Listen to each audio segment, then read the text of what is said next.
हम लोग श्री नामाष्टकम को पढ़ रहे हैं और आज इस पे चौथा दिवस है। हम लोग चौथे श्लोक को पढ़ेंगे। देखिए, हम लोगों ने तीसरे में क्या पढ़ा था। यदा भासोऽप्युद्यन् कवलित भवध्वान्त विभवो दृशं तत्त्वान्धानामपि दिशति भक्ति प्रणयनीम् जनस्तस्योदात्तं जगति भगवन्नाम तरुणे कृतिते निर्वक्तुं कइह महिमानंत भवति। जब भगवान के नाम रूपी सूर्य का आभास मात्र उदित होता है तो जो अज्ञान रूपी अंधकार है उसके वैभव को वह खा जाता है, और जो भगवान के तत्व के संबंध में, भक्ति के तत्व के संबंध में अंधे भी क्यों ना हो, उनको दृष्टि प्रदान करता है प्रणयी भक्ति के संबंध में। ऐसी आपकी उच्च महिमा को कौन पुण्यात्मा वर्णन करने में समर्थ है, अर्थात नहीं है।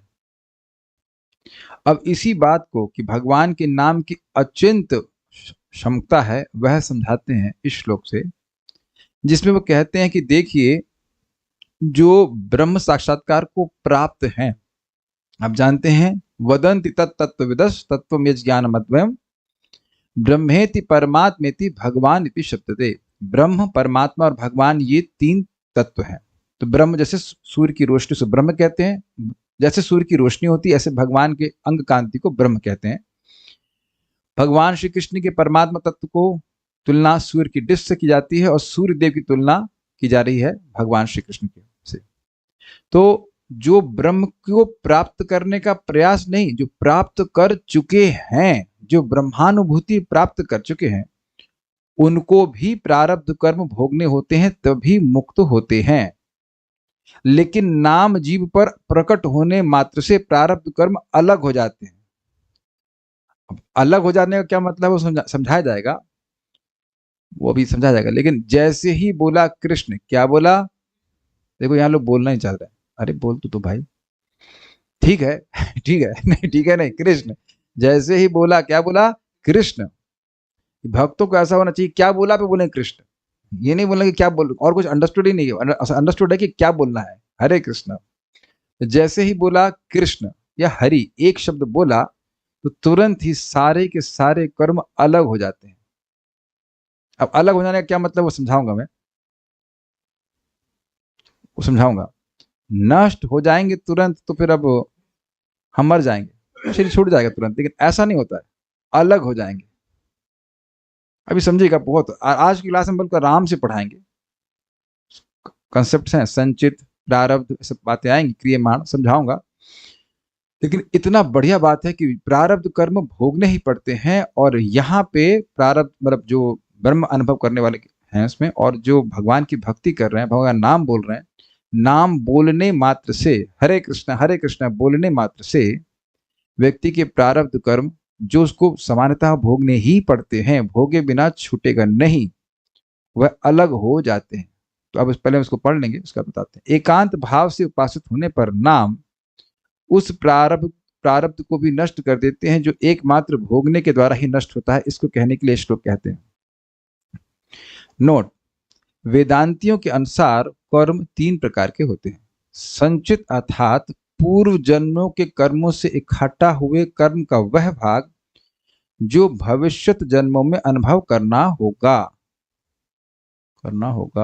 पड़ेगा। समझे? पिछले जन्म में पिछले जन्मों जो में हमने कर्म किए हैं उनका फल इस जन्म में मिलना ही नहीं है, वो अगले जन्म में मिलेगा। तो अगले जन्म में कब मिलेगा?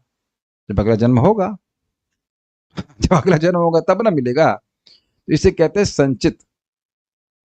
जैसे आप लोग घर में, अच्छा किसके घर में अभी चावल है ही नहीं? सबके घर में है। तो अब ये बताइए कि क्या सारा चावल आज ही पका दिए हैं? भक्ति प्रदत्त दासी माता जी घर में सारा चावल आज ही पका दिए? नहीं भाई, कल के लिए संचित कर रखा है। बिल्कुल समझ में आ गया ना? आज का दिन, मान लो आज का जन्म है, तो आज का दिन आपने उन कर्मों में से कुछ एक चावल, उसी स्टॉक से एक चावल आज खाया है, और जो चावल बच गया है वह अब उसमें से कल पक करके खिलाया जाएगा। अग्रीड? बिल्कुल समझ में आ गया, इजी है। इसे कहते हैं संचित। प्रारब्ध अर्थात पूर्व जन्मों के इकट्ठा हुए कर्म का वह भाग जो वर्तमान शरीर को स्वीकार करने के माध्यम से फलित होना शुरू हो गया है और जिसे इस जीवन में अनुभव किया जाना है। समझे? जैसे वही एग्जाम्पल कि इस आज चावल जो बना वो मेरी प्लेट में आया, वो मैं खा रहा हूं, तो आज के दिन में जो भोगूंगा वो हो गया प्रारब्ध। मतलब उस जन्म की तुलना एक दिन से की जा रही है, उस अर्थ में मैं कह रहा हूं। जैसे कि अब ये मेरी नाक जो है ना, ये मेरा प्रारब्ध है ना। आपकी भी इसी प्रकार से, किसी के बाल कम हैं, किसी के ज्यादा हैं, किसी के रोग हैं, ये सब हम भोग रहे हैं, इसे कहते हैं प्रारब्ध। ये मिलता ही है, सामान्यतः मिलता ही है। ये सबको समझ में आ गया प्रारब्ध क्या होता है? ओके, समझ में आ गया होता तो बहुत चिल रहे होते हैं। क्यों? क्योंकि जैसे बिना प्रार्थना किए दुख आता ही है, वैसे ही बिना प्रार्थना किए सुख भी आएगा। लेकिन अब इसीलिए शास्त्र कहता है माँ धावः, मत भागो मत भागो। लेकिन भग रहे हैं लोग इधर से उधर, उधर से उधर। ऐसा लग रहा है कि मतलब नहीं मेहनत करेंगे तो नहीं आएगा। तो ये बताइए कि यहाँ पे 8 घंटे दुख प्राप्ति के लिए कौन नौकरी कर रहा है? Anyone please raise hand. आप लोग मुस्कुराने नहीं, ऐसा तो नहीं है। हम तो सुख प्राप्ति के लिए कर रहे हैं। तो आप देखिए दुख अपने आप आता है कि नहीं? हम चाहते हैं कि बॉस अच्छे से बात करे, अपने आप बॉस खराब करता है या शरीर में रोग आ जाता है, नहीं चाहने पर लाद दिया जाता है। लेकिन उसके लिए कोई प्रयास नहीं करना पड़ता, इसे कहते हैं प्रारब्ध।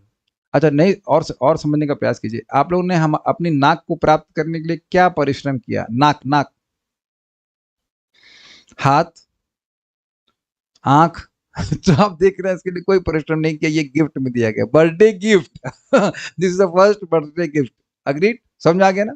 माता पिता सब अपने आप मिल रहा है।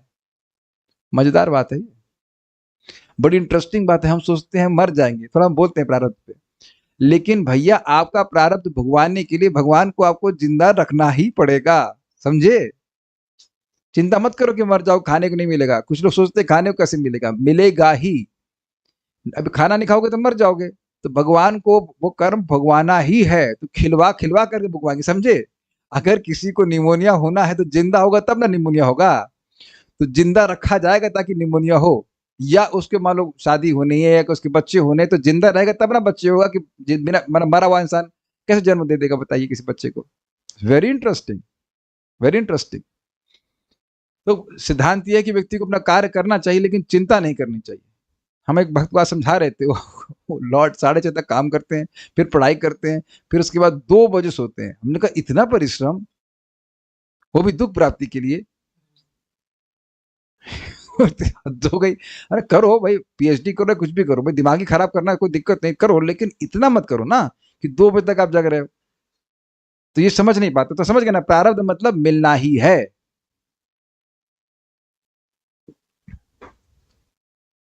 चलिए, तो ये समझ में आ गया, प्रारब्ध मिलता ही है। तथा क्रियमाण अर्थात वह कर्म जो इस जीवन में नया बनाया गया है। हम इस जीवन में जो क्रियामाण मतलब होता है प्रेजेंट कॉन्टिन्यूअस। समझे? जो क्रियमाण है, जैसे कि चावल पक रहा है फॉर एग्जाम्पल। हाँ, बहुत सुंदर है, बहुत सुंदर। बहुत बार आपने देखा होगा खीर बनाते हैं रात्रि में, फ्रिज में रखते हैं ठंडा होने के लिए और सुबह प्राप्त करते हैं। तो आज बन रही है तो आज नहीं खाई जाएगी, आज बन रही है वो आगे खाई जाएगी। या और अच्छा एग्जाम्पल, आप लोग अचार बनाते हैं, तो अचार आज पक रहा है तो आज नहीं खाया जाएगा, वो आगे के 15 दिन बाद खाया जाएगा। अग्रीड? तो उसे कहते हैं क्रियमाण। ये बड़ा अच्छा एग्जाम्पल हमको भगवान की कृपा से आ रहा है। आज शायद इससे आपको बिल्कुल बात समझ में आ गई होगी। संचित, क्रियमाण और संचित, प्रारब्ध और क्रियमाण। तो आप समझते, संचित मतलब पास्ट, प्रारब्ध मतलब प्रेजेंट, और क्रियमाण मतलब भविष्य में। क्लियर हो गया? जैसे आज मैं किसी को दान दे रहा हूं तो आगे जाकर वह बहुत बड़े धन के रूप में प्राप्त होता है। आज मैं किसी को ज्ञान दे रहा हूं तो वो मेरा आगे घूमकर ज्ञान बहुत बढ़ करके आएगा। ये भी क्लियर हो गया? तो अब कब आएगा? जब मैं जन्म लूं। तो क्रियमाण भी तो आगे जन्म का कारण बनेगा कि नहीं बनेगा? जी, ठीक, क्लियर हो गया। ठीक, इन तीनों में से संचित और क्रियमाण को निराकार ब्रह्म का ज्ञान प्राप्त करके नष्ट किया जा सकता है। जब व्यक्ति को ब्रह्म अनुभूति होती है तो वह संचित मतलब जिन कर्मों को उसको अगले जन्म में भोगना होता वह नष्ट होते हैं, क्योंकि वह मुक्त हो जाता है। इस जीवन के बाद वह मुक्त हो जाएगा। क्लियर? और इस जीवन में जो कुछ कार्य कर रहा है, खा रहा पी रहा है, उसकी वजह से भी उसको दोबारा जन्म नहीं लेना पड़ेगा। सबको क्लियर हो गया ये बात? पहले के जो संचित कर्म थे वह नष्ट हो जाते हैं, और जो इस जन्म में जो कर्म कर रहा है, जो भी कुछ कार्य कर रहा है, अपना जीवन धारण कर जो कुछ भी कर रहा है, उसकी वजह से उसको आगे जन्म नहीं लेना पड़ेगा। भाई सुखदेव गोस्वामी भी दूध पी रहे थे ना, आपको पता होना चाहिए। ब्रह्मानुभूति को प्राप्त थे और वह एक गृहस्थ के घर में उतने समय रुकते जितने समय के लिए गाय दूही जाती थी। तो वो दूध ग्रहण कर रहे हैं, तो क्या फिर कर्म लगा उनको? नहीं। जो ब्रह्मानुभूति प्राप्त व्यक्ति है उसको संचित और क्रियमाण बाधित नहीं करते, रोकते नहीं। लेकिन प्रारब्ध मतलब एक जीवन जो मिला है, वह प्रारब्ध के अनुसार जब शरीर समाप्त होगा तभी वह मुक्ति प्राप्त करेगा। उसके प्रारब्ध उसको भोगने ही पड़ेंगे। प्रारब्ध मीन्स आपकी जो भी हमारा जीवन है, मतलब 71 साल का है, तो वो 71 साल हमारा प्रारब्ध है। तो वो जीवन जब वो शरीर छूटेगा तभी वह मोक्ष प्राप्त करेगा। समझ में आ गया सबको? लेकिन भक्ति में ऐसा नहीं है। अब उसको डिटेल में समझेंगे, कहेंगे हम भी तो जी ही रहे हैं ना भाई। उसको मैं समझाऊंगा भी, बहुत सारी बातें आएंगी। ठीक है, अब मेरे पीछे बोलिए आप। यद ब्रह्म साक्षात् कृति निष्ठयापि विनाशमायाति विना न भोगैः। यद ब्रह्म साक्षात् कृति निष्ठयापि विनाशमायाति विना न भोगैः। अपैति नाम स्फुरणेन तत्ते प्रारब्ध कर्मेति विरौति वेदः। अपैति नाम स्फुरणेन तत्ते प्रारब्ध कर्मेति विरौति वेदः। यद ब्रह्म साक्षात् कृति निष्ठयापि विनाशमायाति विना न भोगैः। यद ब्रह्म साक्षात् कृति निष्ठयापि विनाशमायाति विना न भोगैः। अपैति नाम स्फुरणेन तत्ते प्रारब्ध कर्मेति विरौति वेदः। अपैति नाम स्फुरणेन तत्ते प्रारब्ध कर्मेति विरौति वेदः। बोलिए। यद ब्रह्म साक्षात् कृति निष्ठयापि विनाशमायाति विना न भोगैः। यद ब्रह्म साक्षात् कृति निष्ठयापि विनाशमायाति विना न भोगैः। अपैति नाम स्फुरणेन तत्ते प्रारब्ध कर्मेति विरौति वेदः। अपैति नाम स्फुरणेन तत्ते प्रारब्ध कर्मेति विरौति वेदः। देखिए, हे पवित्र भगवान के नाम वेद घोषित करते हैं। तो वेद का क्या मतलब है? जो सभी ज्ञान के स्रोत हैं वह वेद। वेद मतलब जानना, इसलिए वेद क्योंकि स्वतः प्रमाण है, इस बात को वेद घोषित करते हैं कि जो व्यक्ति भगवान का नाम लेता है उसके प्रारब्ध भी नष्ट हो जाते हैं। वेद घोषित करते हैं कि जो प्रारब्ध कर्म ब्रह्म के प्रत्यक्ष अनुभव के बावजूद भी उसके फलों का अनुभव किए बिना नष्ट नहीं होता, वह आपके जिह्वा पर प्रकट होने मात्र से ही दूर हो जाता है। हरे कृष्णा कृष्णा कृष्णा हरे हरे, हरे राम राम राम हरे हरे। अब देखिए, आज एक भक्त हमको बोले कि वह एक एस्ट्रोलॉजर के पास गए थे, उनके जीवन में कुछ बाह्य रूप से कठिनाई आ रही थी। तो एस्ट्रोलॉजर बोले कि तुम्हारी कुंडली इतनी खराब है कि तुम्हारा कुछ हो ही नहीं सकता है, और जब तक तुम ये माला छोड़ करके नहीं आते हो मैं तुम्हें सोल्यूशन बता ही नहीं सकता। तो अब मैं तो बड़ा आजकल पॉजिटिव बोलता हूँ, लेकिन नहीं तो अगर 2 दिन पहले लेक्चर दे रहे होते तो मैं उस व्यक्ति को बोलता कि एक तो तुम पहले बोल लो कि तुम्हारा कुछ हो नहीं सकता है, और फिर तुम कह रहे हो कि माला हरि नाम छुड़वा दो, छोड़ो, उसके बाद मैं तुम्हारा कुछ करूंगा। तो तुम हो कौन करने वाले? तुम हो कौन करने वाले? पैदा भी कपड़े संग नहीं हुए थे ना। तुम हो कौन करने वाले?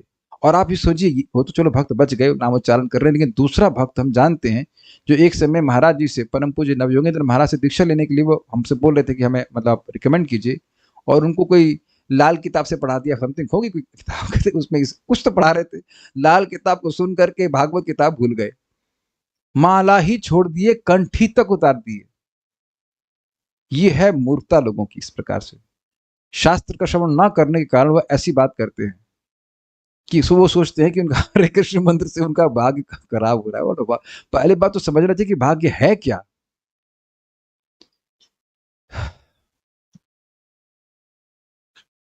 अभी आप बहुत सारी बातों को समझने वाले हैं, मैं बहुत गोही बातें होती, ये श्लोक बहुत महत्वपूर्ण है। चलिए हम सुनते हैं। ब्रह्म साक्षात्कृति निष्ठया, ब्रह्म की साक्षात्कृति यानी बोध में निष्ठा के द्वारा। निष्ठा मतलब फिक्सडनेस। जैसे तेल होता है, तेल को आप गिराते हैं तो एक धार बनती, टूटती नहीं, इसे कहते हैं एक तार। अगर कोई चाशनी बनाई उसे कहते हैं एक तार की चाशनी, जिसमें एक तार का मतलब होता है एक तार मतलब उसमें हाँ तेल धारावत रहता है, उसमें टूटन नहीं होती बीच में। तो निरंतर जिसको ब्रह्म का अनुभव हो गया है, कहीं उसमें विक्षेप नहीं है। ब्रह्म का अनुभव कर रहे तुम्हारे क्रिकेट देखना है, ऐसा नहीं आ रहा है। उनका चित्त अब भोगों में जा ही नहीं रहा। यह अर्थ है साक्षात्कृति निष्ठया का। समझ गए? निरंतर उनको ब्रह्म का अनुभव हो रहा है। वो ऐसा नहीं कि ब्रह्म का अनुभव कर सो गए बीच में ना। जैसे हमको जगत का अनुभव निरंतर होता है कि नहीं? आप में से किसको नहीं होता है बताइए? हवा, पानी, इंद्रिय विषय, बेसिकली इंद्रिय विषय निरंतर अनुभव होते रहते हैं, एक्सेप्ट सुसुप्ति अवस्था में। लेकिन जब तक जागृत अवस्था में है, निरंतर जगत का अनुभव होता है कि नहीं? सुंदरा माता जी, क्या बोला मैंने? जगत का अनुभव। तो जगत का अनुभव जैसे निरंतर हो रहा है, ऐसे ब्रह्म का अनुभव जिसको निरंतर हो रहा है, निरंतर तैल धारावत, यह है ब्रह्म साक्षात्कृति निष्ठया का। अब भक्त पूछ रहे हैं कि ब्रह्म का अनुभव का मतलब क्या होता है? देखिए, ब्रह्म का अनुभव का मतलब होता है कि वह जो ब्रह्म ज्योति है वह उसका अनुभव कर सके। वह आप अपनी आंखों से नहीं देख सकते हैं। विषयाकार चित्त है इस समय जगत में लोगों का, जिसमें वह विषयों का अनुभव करते हैं, रूप रस गंध आदि का अनुभव करते हैं। और जब व्यक्ति का चित्त ब्रह्माकार हो जाता है तो वह केवल ब्रह्म अनुभूति करता है। जैसे कि सूर्य की रोशनी का आप अनुभव करते हो, ऐसे भगवान की अंग कांति को ब्रह्म कहते हैं। उसका अनुभव करना उसे कहते हैं ब्रह्मानुभव। ठीक है? ऐसा मतलब समझ लीजिए कि स्थिति है कितनी अद्भुत। इस समय देखिए कि जगत में जो लोग लगातार, हम सभी लोग इंद्रिय विषयों का अनुभव कर रहे हैं, वह भी प्रश्न आया कि ब्रह्म अनुभव होता क्या है? मतलब ब्रह्म अनुभव कभी होया ही नहीं। तो अब समझ सकते हैं कि ऐसा अनुभव अति विरला है। ये समझ में आ गया? निवेदन है कि आप मुझसे जो चैट कर रहे हैं वो प्रश्न भले कर सकते हैं, अपने ओपिनियन और कमेंट्स नहीं देंगे। इस समय मेरा फ्लो टूट जाएगा उससे, या फिर आप चाहो तो मैं चैट ऑफ कर सकता हूँ। ओपिनियन मत दीजिए, मेरा फ्लो बिल्कुल टूटा है। पता है, मैं चैट को ऑफ कर दूं। आप लोग देख लो मैं क्या करना चाहता हूँ। I can take questions, but पहले सुनिए। इस समय आप अभी इस समय आप बहुत इंपॉर्टेंट बात सुन रहे हैं। आपकी इस समय बुरा मत मानिएगा, मैं थोड़ा सा नेगेटिव बोल रहा हूँ। इस समय ओपिनियन की जरूरत नहीं है, बाद में ओपिनियन देना। क्षमा कीजिएगा, लेकिन मेरा फ्लो बिल्कुल टूट जाता है, फिर मैं क्रोध नहीं प्रकाशित करना चाहता हूँ। देखिए, बात पहले सुन लीजिए मैं क्या बोल रहा हूँ। देखिए मेरी वाणी की धारा टूट गई। मैं चैट को ऑफ कर रहा हूँ।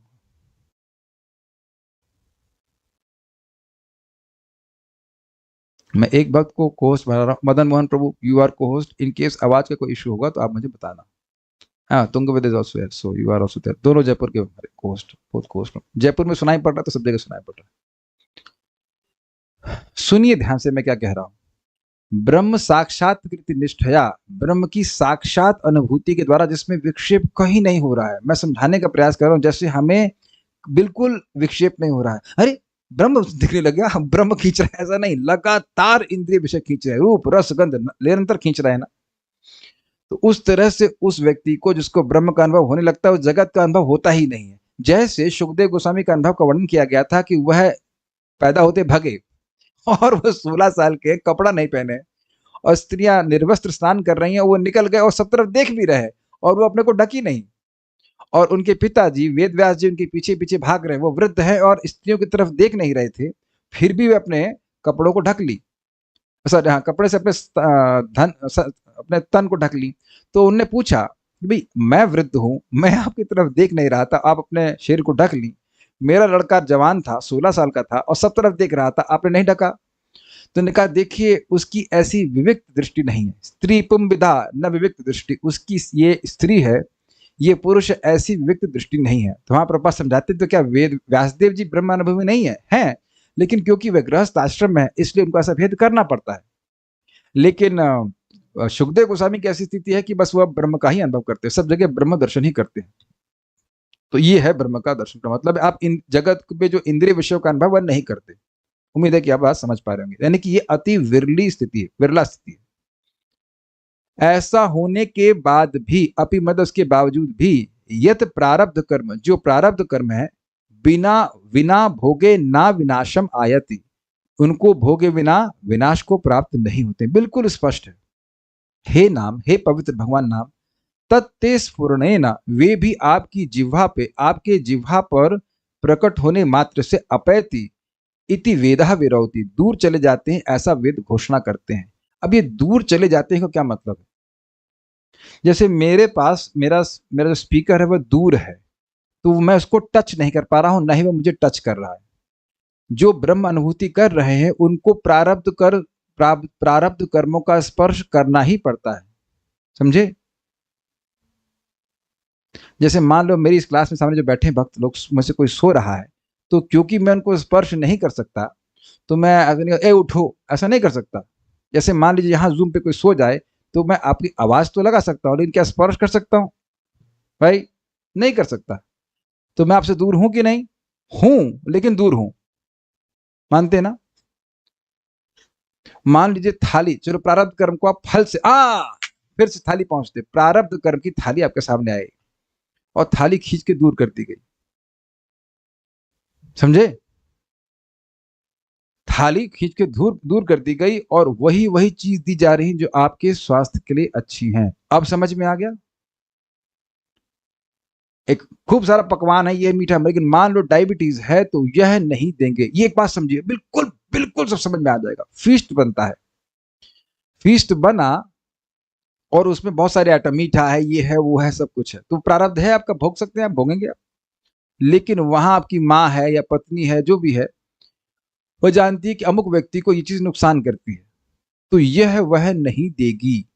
मेरे ख्याल से माताओं ने ऐसे किया भी होगा, पति को डायबिटीज है, कुछ है, तो अब लड़के के लिए मीठा बना रही है, मतलब मीठा बना सबके लिए, सबको मिलना है, लेकिन मीठा वह नहीं देती, वो दूर रखती हैं, समझिए? मीठा नष्ट नहीं हुआ है, लेकिन मीठा दिया नहीं जा रहा है क्योंकि वह उस व्यक्ति के लिए अच्छा नहीं है। एकदम समझ में आ रहा है? तो भगवान का नाम उच्चारण करने वाले के प्रारब्ध कर्म अपैति कहा गया, मतलब दूर चले जाते हैं। अर्थात वह कर्म, वही कर्म दिए जाते हैं जो उसकी भक्ति के लिए अच्छे हैं, जो उसकी भक्ति के लिए अच्छे नहीं हैं वह नहीं दिए जाते। तो आप यही कहोगे ना कि कर्म नष्ट हो गए? जी हाँ। क्यों? क्योंकि भगवान की कृपा मिल रही है, कर्म नहीं मिल रहे। वो जरा दीपक दीजिए मेरे को, खोल के देना तो समझ में आएगा। पूरा ऊपर ढक्कन निकालिए। हाँ, वो कोई बात नहीं, गिरेगा नहीं, बस संभाल के निकालिए, शीशा शीशा हटा के निकालिए। हाँ, यस, बहुत संभाल के निकालना, बस बस, हाँ बस बस, लाओ फटाफट फटाफट, यस। अब जीव गोस्वामी जी इस एग्जाम्पल को देते हैं। आप ये दीपक देख रहे हैं, तो इसके ऊपर वाले भाग को देखिए, ब्लैक ब्लैक सा, तो ये लगेगा इसमें भी धागा है, लेकिन ये धागा नहीं है, ये राख है, समझे? और अगर नहीं समझ में दिक्कत आ रही है कुछ, तो आपने घर में इस प्रकार का अखंड ज्योत जलाना। ये एक बार ये अखंड ज्योत जल रहा था और फिर ये बुझ गया। हमने कहा जब तेल है तो क्यों नहीं जल रहा? तो देखा कि वह केवल देखने मात्र में धागा था, वो पूरा राख में कन्वर्ट हो गया। आपने सुना है रस्सी जल गई लेकिन बल नहीं गया, सुना है? मतलब वो रस्सी जल गई तो अहंकार के सेंस में कहते हैं, लेकिन यहाँ पे जीव गोस्वामी जी अन्यत्र बताते हैं भक्ति संदर्भ में कि भक्त के प्रारब्ध नष्ट हो जाते हैं, लेकिन उनका केवल एक आभास मात्र रहता है। जैसे कि रेशम की रस्सी को जला दिया जाए तो उसके रेशे दिखते हैं, ऐसे करेंगे तो उड़ जाएंगे। तो भगवान कर्मों को नष्ट करते हैं, भगवान का नाम कर्म को नष्ट कर देता है, ऐसा कहिए दूर कर देता, अलग कर देता, आपको इफेक्ट नहीं कर रहे हैं, आपके पास वो नहीं आएंगे। लेकिन वही आएंगे जो आपकी भक्ति के लिए अच्छे हैं, चाहे वो सुख के रूप में हो चाहे वो दुख के रूप में है। तो अब जो चीज केवल अच्छी रूप में आ रही है उसको आप कर्म कहेंगे। कर्म केवल अच्छा ही होता है क्या? मेरी भाषा समझ पा रहे हैं? कर्म क्या हमेशा अच्छा होता है? नहीं, अच्छा नहीं होता है। कभी एक्सीडेंट होता है, कभी खराब होता है, कुछ ऐसा होता है, कभी अच्छा होता है। लेकिन जब हम चाहते हैं भक्ति प्राप्त करना, तो अब भक्ति प्राप्त करने के लिए ही चीजें दी जा रही हैं, तो वो तो भगवान की अनुकूलता है ना, वो तो भगवान की कृपा है ना। इसको बहुत सुंदर तरह से गौरांग प्रभु समझाते हैं कि देखिए इस जगत में पता नहीं आपने कभी किया है कि नहीं, पेट्रोल की गाड़ी होती है उसको सीएनजी में कन्वर्ट करा लेते हैं। आपने शायद कराया, करवाया, कराते हैं लोग। तो बाहर से देखने से लगेगा कि वह गाड़ी अभी भी पेट्रोल पे चल रही है कि नहीं, बिल्कुल समझ में आ रहा है, लेकिन अंदर से वह सीएनजी पे चल रही है।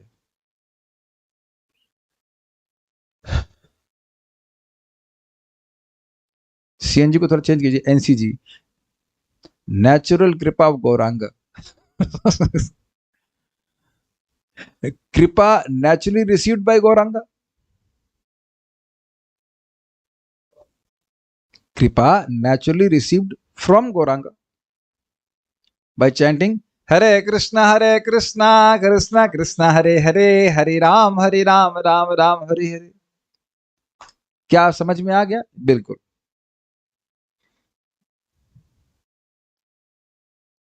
अब यहां श्लोक को देखिए, यद ब्रह्म साक्षात कृति निष्ठया अपि, जो ब्रह्म की साक्षात अनुभवी तैल धारावत अनुभव करने के बाद भी विनाश को नहीं प्राप्त होते हैं, अर्थात प्रारब्ध बिना न भोगे, बिना भोगे वे प्राप्त नहीं होते हैं।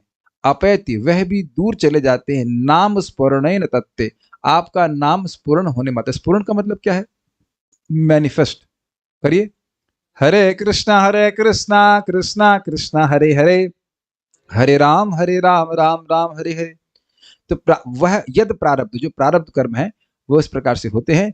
प्रारब्ध कर्मेति विरौति वेद, ऐसा वेद घोषित करते हैं। बड़ा सुंदर बात है, नाम बोल रहे हैं हल्का सा, अरे, और वेद कर रहे हैं घोषणा जोर जोर से कि प्रारब्ध कर्म नष्ट हो जाते हैं। सुनो सुनो सुनो, अरे सुनो, अरे सुनो भाई सुनो, कि नाम को हल्का सा जीव पे लेने मात्र से प्रारब्ध नष्ट हो जाते हैं, समझे? इसलिए हरे कृष्णा किया तब भी, और हरे कृष्णा किया तब भी, और हरे कृष्णा कृष्णा कृष्णा हरे हरे, हरे राम राम राम हरे हरे। कैसे भी करे व्यक्ति के सारे कर्म दूर चले जाते हैं।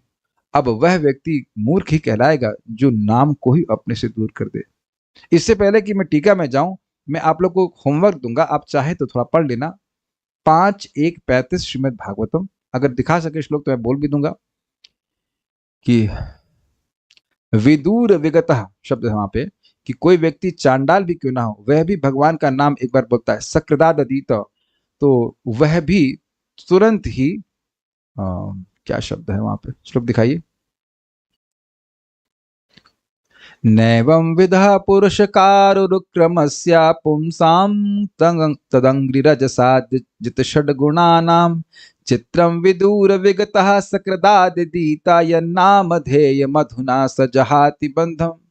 तो वहां पे कहा गया है कि भगवान के नाम को केवल एक बार बोलता है तो विदूर विगतः, जो वर्णाश्रम की प्रणाली से बहुत दूर है, वह एक बार बोलने से ही बंधम अर्थात कर्म बंधन के बाहर चला गया।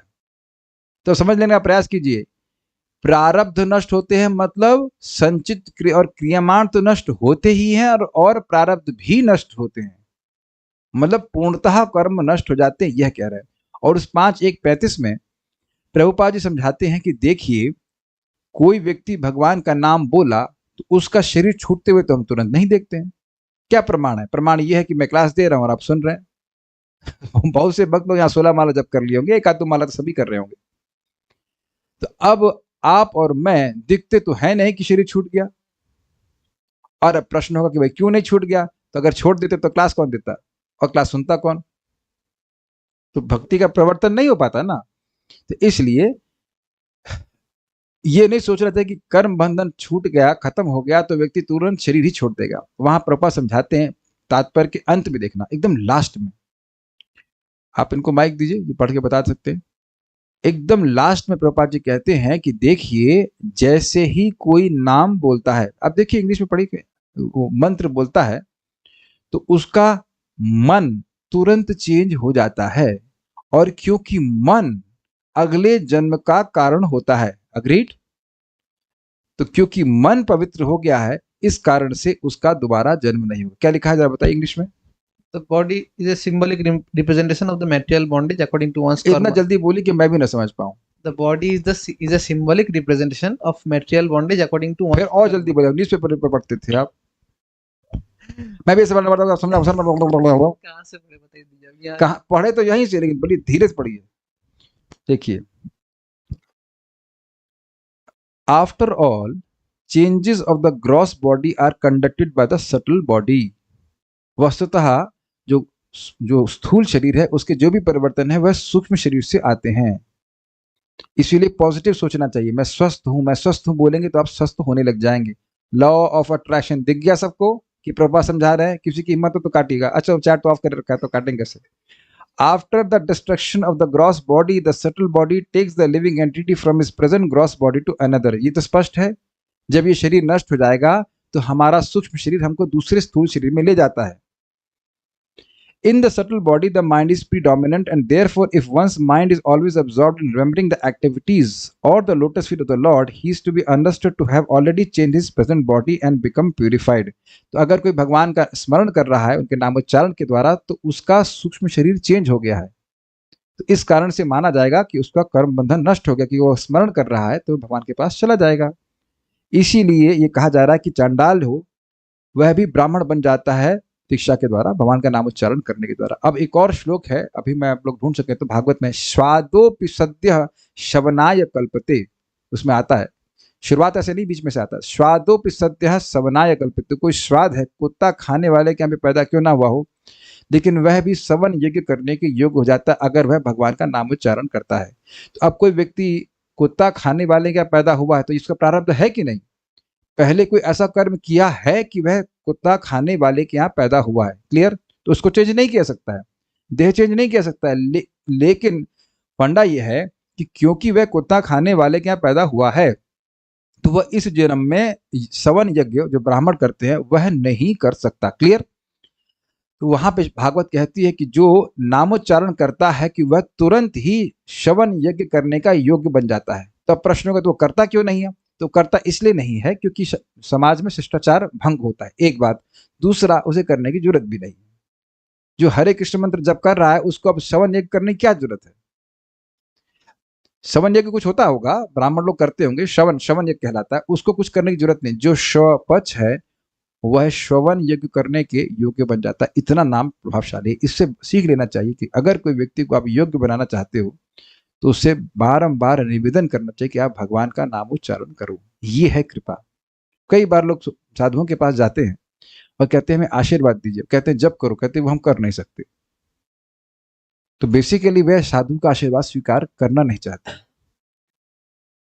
तो करना चाहिए, अगर करेगा तो उसको आशीर्वाद भगवान का मिलेगा। सारे आशीर्वाद यहाँ पे लिखे हुए हैं। ये एक नाम बोलने से होता है, तो अगर बारंबार बोलेंगे तो कितना लाभ होगा। तो अब बताइए कि क्या हमें ये चिंता करनी चाहिए कि हमारा मन लग रहा है कि नहीं लग रहा है, या हमें चिंता करनी चाहिए कि हमारी जीभ लग रही कि नहीं। हरे कृष्णा कृष्णा कृष्णा हरे हरे, हरे राम राम राम हरे हरे। तो अगर इस श्लोक को समझे तो मैं नहीं समझ रहा हूं कि ये कभी प्रश्न उठेगा कि प्रभु जी हमको जप में कितना टाइम लग रहा है। मान लीजिए 7.5 मिनट की जगह 8 मिनट लग गया तो लाभ कितना अधिक है। यहाँ जगत में देखा जाता है कि लोग पिक्चर देखने के लिए आधे घंटे या 1 घंटे भी प्रतीक्षा करते हैं, लाइन में लगते हैं कि नहीं। मतलब देखा गया है। अब मैं हाथ नहीं खड़ा करवा रहा हूँ कि आप में से कितने लोगों ने ये पुण्य कर्म किया है लेकिन और कभी कभी जाते हैं बाइक पे, हम अपनी बात कर रहे हैं, अपनी बात अभी की नहीं कर रहे हैं, बहुत पुरानी बात कर रहे हैं, कि गए दीदी के संग पिक्चर देखने के लिए बहुत दूर, भाई 14-15 किलोमीटर दर्शन करने के लिए गए और पता लगा कि वो मंदिर भरा हुआ था, समझ गए ना। सीट खाली नहीं थी, लौट के वापस आ गए, कुछ खा पी कर वापस आ गए। शायद हुआ होगा कभी अन्य लोगों के संग, ऐसा होता है। तो वहां तो सबने प्रश्न समझ गए ना बात। तो भगवान का नाम, एक नाम का इतना लाभ है, बड़े ही स्पष्टतः भगवान का नामोच्चारण करने का प्रयास करना चाहिए। प्रभुपाद कहते हैं बहुत सिंपल प्रोसीजर है, लेकिन व्यक्ति को गंभीरता से इसका अभ्यास करना चाहिए। एक एक मंत्र को, एक नाम को स्पष्ट बोलना चाहिए। ये बोलने का इतना बड़ा लाभ है। क्लियर समझ में आ गया? मैं फिर बात याद दिलाऊंगा कि परम पूज्य राधा गोविंद महाराज से इनका शिष्य बोला, महाराज हमारा मन नहीं लगता है। तो कहे तुमको मन लगाने के लिए कौन बोला है? तुमको जीभ लगाने के लिए बोला। देखिए, समझने का प्रयास कीजिए, मन क्यों नहीं लगता है? क्योंकि कर्म ऐसे किए हैं। और कर्म कैसे ध्वस्त होंगे? बोलने से। समझ गए? बोलने से ध्वस्त हो जाएंगे, आपको धीरे धीरे मन आपका अपने आप लगने लग जाएगा। Got it? Yes. Shri Baldev Vidyabhushan द्वारा टीका। अब देखिए, हमने श्लोक समझ लिया तो टीका समझने में बिल्कुल कठिनाई नहीं होगी। ब्रह्म पर अविच्छिन्न तैल धारावत ध्यान करने से ब्रह्म साक्षात्कार प्राप्त होता है। ब्रह्म क्या है उस पर ध्यान करता रहे व्यक्ति और वह अनुभव प्राप्त होता है, अर्थात हृदय में परमात्मा का प्रत्यक्ष दर्शन होता है। परमात्मा कहिए, ब्रह्म कहिए, वहां पे एक तरह से ले रहे हैं। किंतु तब पर भी जीव का प्रारब्ध कर्म बिना फल भोगी नहीं छूटता। इजी? ठीक है। हे हरिनाम, आपकी जिह्वा पर उपस्थिति आदि मात्र से ही वह प्रारब्ध कर्म दूरस्थ हो निष्फल हो जाता है। इस तथ्य की घोषणा वेद उच्च स्वर से कहते हैं। यह क्यों नहीं कहते कि नष्ट हो जाता है? क्योंकि भाई दिख रहा है, शरीर तो है, तो इसलिए दूर हो जाता है, मतलब वह प्रभाव नहीं डाल पा रहा है। जैसे मान लीजिए हीटर को आप 10 फीट दूर कर दीजिए, समझ रहे? हीटर, अच्छा अभी गर्मी है तो एसी, अब एसी मान लीजिए मेरे रूम में लगा है, अब कोई व्यक्ति आंगन में बैठा हुआ है तो उसे क्या लगेगा? हवा। तो एसी चल भी रहा हो लेकिन वो दूर है, उसका प्रभाव नहीं आ रहा। आप पानी पीना चाहेंगे? उपस्थिति मतलब आदि वाला? अच्छा, बहुत अच्छा, आपने आदि को पकड़ा। जीभ पर आ जाए या आंख से भगवान का नाम देख ले या वो हाथ पे गुदा हो, यस, या मतलब किसी भी इंद्रिय से नाम का संपर्क हो जाए, वो जयति जयति श्लोक के अनुसार है। जीभ पे आ जाए तो बहुत अच्छी बात है, और या फिर नाम से किसी प्रकार का संपर्क हो जाए। कोई नाम बोल रहा है तो कान से सुन ले, ऐसे भी है, वो तुरंत ही मुक्ति देता है। जयति जयति नामानंद रूपम मुरारे विरमित निज धर्मा ध्यान पूजादि यत्नम कथमपि सकृदातम मुक्तिदम प्राणिनाम यत् परममृतमेकम जीवनम भूषणम में। किसी भी तरह से भगवान का नाम केवल एक बार बोलने से, एक बार भी संपर्क होने से, स्वीकार करने से मुक्ति प्रदान करने वाला है। तो केवल जीभ पे ही आने की बात नहीं है। वस्तुतः बात यह है कि आंखों से नाम को देख ले, कहीं पढ़ रहा है, या वह कहीं बैनर लेके घूम रहा है, हरे कृष्ण मंत्र लिखा हुआ है या हरि नाम लिखा हुआ, उसको बैनर लेके घूम रहा है, ऐसे, या कहीं हाथ से लिख रहा है, किसी भी तरह से वह संपर्क करेगा तो उसको मुक्ति मिलती है। कौन बोलता है? वेद कहते हैं, सारे वेद कहते हैं, उच्च स्वर से कहते हैं, धीरे धीरे नहीं कहते हैं। कोई बात इधर रख दीजिए, इनको आप जल्दी देना। इसीलिए केवल हरि नाम करना पर्याप्त नहीं है। अभी तो आप ये बोल रहे हैं कि हरि नाम पर्याप्त है, जी नहीं। हरि नाम करिए और दूसरों को हरि नाम दीजिए, तब हरि नाम की पूर्ण सेवा प्राप्त हुई है। इतनी अच्छी वस्तु है तो भाई को भी देना चाहिए ना। और अगर भाई मान लो हरि नाम ना भी कर रहा हो तो ऐसे करना, हरे कृष्णा, इसीलिए पानी मिला, हरे कृष्णा, उसके पानी में हरि नाम फूंक दीजिए और उसको दे दीजिए पीने के लिए। हम अपने मन से नहीं कहना। सनातन गोस्वामी बताते हैं कि ऐसे कोई हरे कृष्णा जल में फूंक दे और दूसरे पे छिड़क दे तो वह भी मुक्त हो जाएगा, तो पी लेगा तो कहना ही क्या, हरे कृष्णा। तो अब आगे से आप लोग पानी पीना तो हरे कृष्णा फूंक करके पीना। हम यहाँ सब बातें बड़ी प्रैक्टिकल बता रहे, करना क्या है। पानी आपके शरीर में जाएगा और चेंज कर देगा सब कुछ। चलिए पढ़ते हैं आगे। यह सत्य है कि ब्रह्म विद्या के अभ्युदय के द्वारा, अभ्युदय मतलब उनके प्राकट्य के द्वारा, पुण्य और पाप से युक्त संचित और क्रियमाण कर्म का विनाश और विश्लेष यानी कि सेपरेशन, अलग होना हो जाता है, अर्थात वे निष्प्रभावी हो जाती है। यानी कि क्रियमाण और संचित कर्म, चाहे वो पुण्य हो चाहे पाप हो, वह एक ब्रह्म साक्षात्कारी व्यक्ति को प्रभावित नहीं करते। तथा बृहदारण्यक उपनिषद 4.4.22 में इस संबंध में उक्ति प्राप्त है। उभे उभय वैश एते तरत्यमृतः साध्व असाधुनी मुक्तात्मा पाप एवं पुण्य दोनों से ही परे हो जाती है। तो अब देखिए ये टीका चल कैसे रही है। यहाँ पे बोला गया है कि वेद बोलते हैं, तो वेदों के सिरमौर कौन है? उपनिषद। भाई जैसे देखिए शौनक ऋषि सभी 88,000 ऋषियों का प्रतिनिधित्व कर रहे थे। सारे ऋषि नहीं बोल रहे थे, उनके मत को शौनक ऋषि बोल रहे थे। वो बोल रहे थे ना, वयम तु न वितृप्यामः, हम सब लोग तृप्त नहीं हो रहे हैं। तो सबसे पूछे सूत गोस्वामी, आप भी तृप्त नहीं हो रहे हैं कि शौनक ऋषि भी तृप्त नहीं हो रहे हैं? शौनक ऋषि ने बोल दिया तो मान लीजिए कि सबकी तरफ से हो गया। तो उपनिषद वेदों का सिरमौर है, हाईएस्ट भाग, तो उसके कोटेशन को दिया जा रहा है। उसमें वह वृहदारण्यक उपनिषद की बात कहते हैं कि ये किस प्रकार से ऐसी बातें कही गई वेद में, समझना? मुक्तात्मा पाप एवं पुण्य दोनों से ही परे हो जाती है। अच्छा, फलदान में प्रवृत्त पाप और पुण्य को प्रारब्ध कर्म कहते हैं, तथा ऐसे कर्म अपने फलों को भोगने से ही समाप्त होते हैं, न कि ब्रह्म विद्या के द्वारा। इजी छांदोग्य उपनिषद 6.14.12 में इस विषय में उक्ति प्राप्त है कि तस्य तावदेव चिरम यावन न विमोक्षये, यावत न विमोक्षये। जब ब्रह्म साक्षात्कार प्राप्त जीवात्मा को तब तक मुक्ति की प्रतीक्षा करनी पड़ती है जब तक वह अपने कर्मों से पूर्णतः मुक्त नहीं हो जाती। समझे आप? जैसे कि एयरपोर्ट पे व्यक्ति वेट करता है, कब तक वेट करता है? जब तक कि उसकी फ्लाइट नहीं आती, तो उसको वेट करना ही पड़ेगा। उसको प्रारब्ध कर्म नष्ट होने का वेट करना पड़ेगा, उसको भोगने पड़ेंगे, तब ही वह मुक्त होगा, यानी कि भगवान के पास वापस जाएगा। क्लियर? भगवान के पास नहीं जाना चाहता हूँ, ब्रह्म में लीन होगा। ब्रह्म के अनुभव करने वाले भगवान के पास नहीं जाते, वो भगवान के पास जाना नहीं चाहते।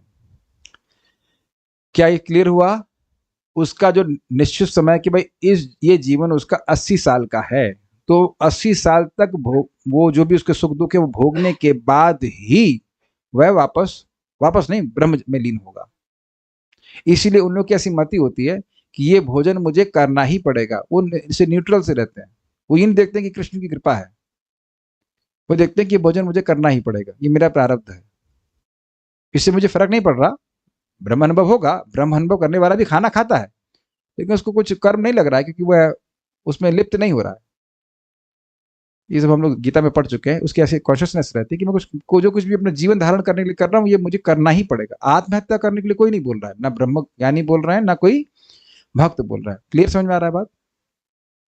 शरीर चलाने के लिए वो कर रहे हैं, ये मुझे भोगना ही है, इसको स्वीकार कर लेता हूँ, उसके बाद वह शरीर छोड़ करके भगवान के पास, हम लोग ब्रह्म में लीन हो जाता है, भगवान के पास नहीं जाता है। क्लियर हो गया?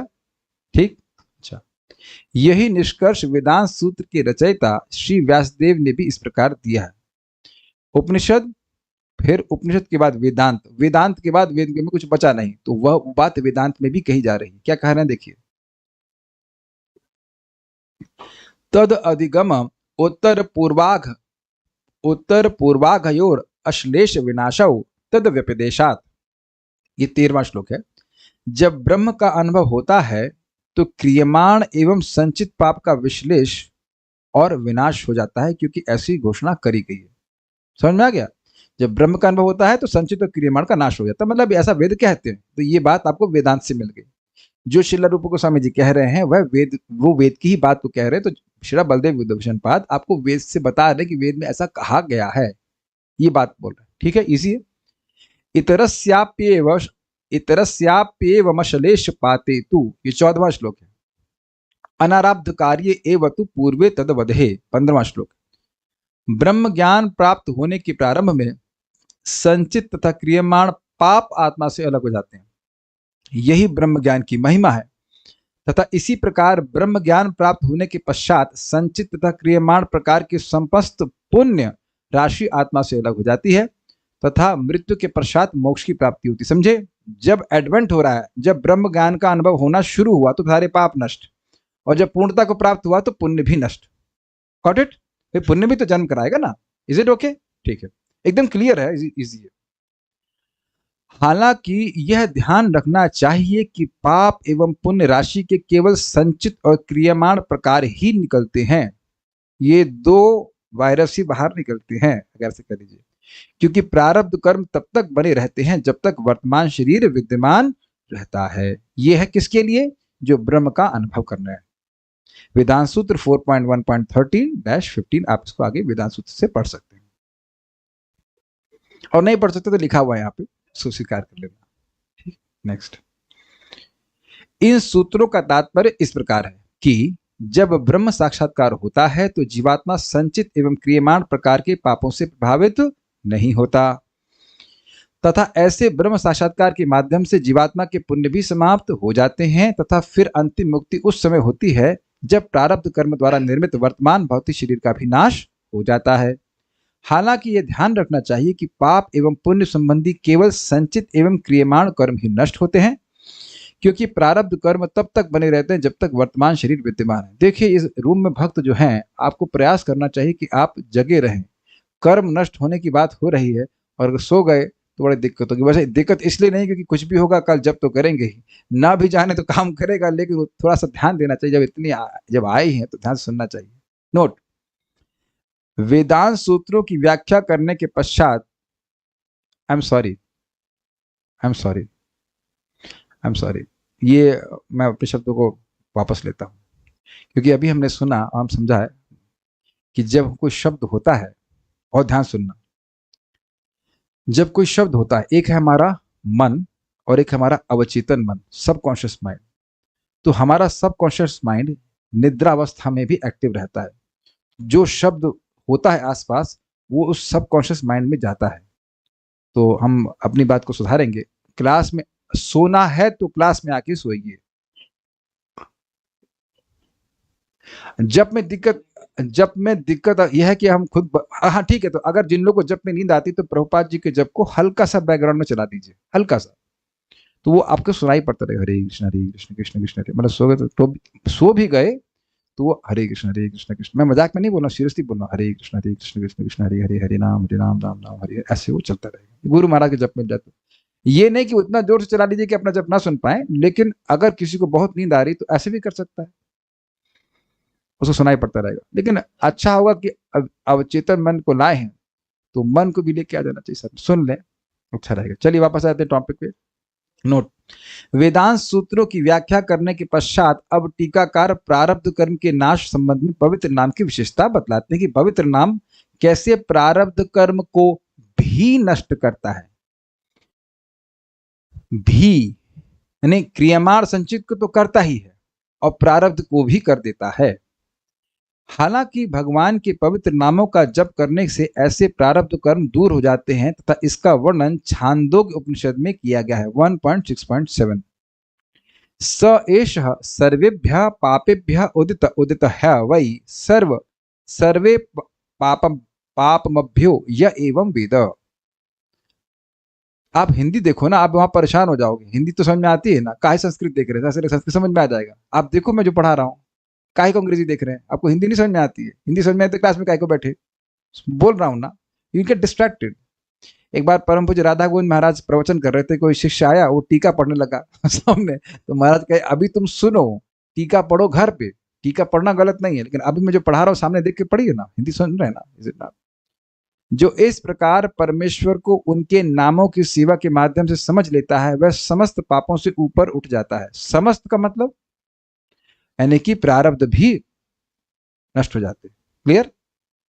यह स्पष्ट है कि जब यह उक्ति कहती है कि सर्वेभ्य पापमेभ्य, अर्थात वह पवित्र भगवान नाम की अर्चन विधि के माध्यम से समस्त पापों से ऊपर उठ जाता है, तो यहाँ प्रारब्ध प्रकार का भी संकेत मिलता है, प्रारब्ध प्रकार के कर्म। क्लियर?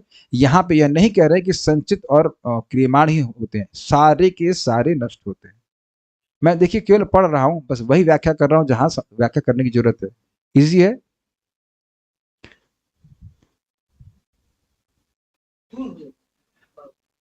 अच्छा, कल ये प्रसाद के लिए आएंगे ना वेदवादिनी, तो इनको प्रसाद देना मत, दिखाना दूर से।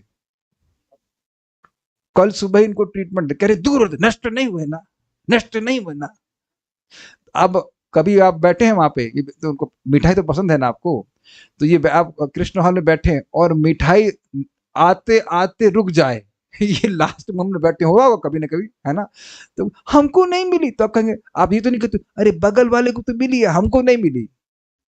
आप लोग कभी ऐसा अनुभव हुआ है कहीं पंगत में खाए हो, हलवा बट रहा है और एंड में आपके पास ही हलवा नहीं आता?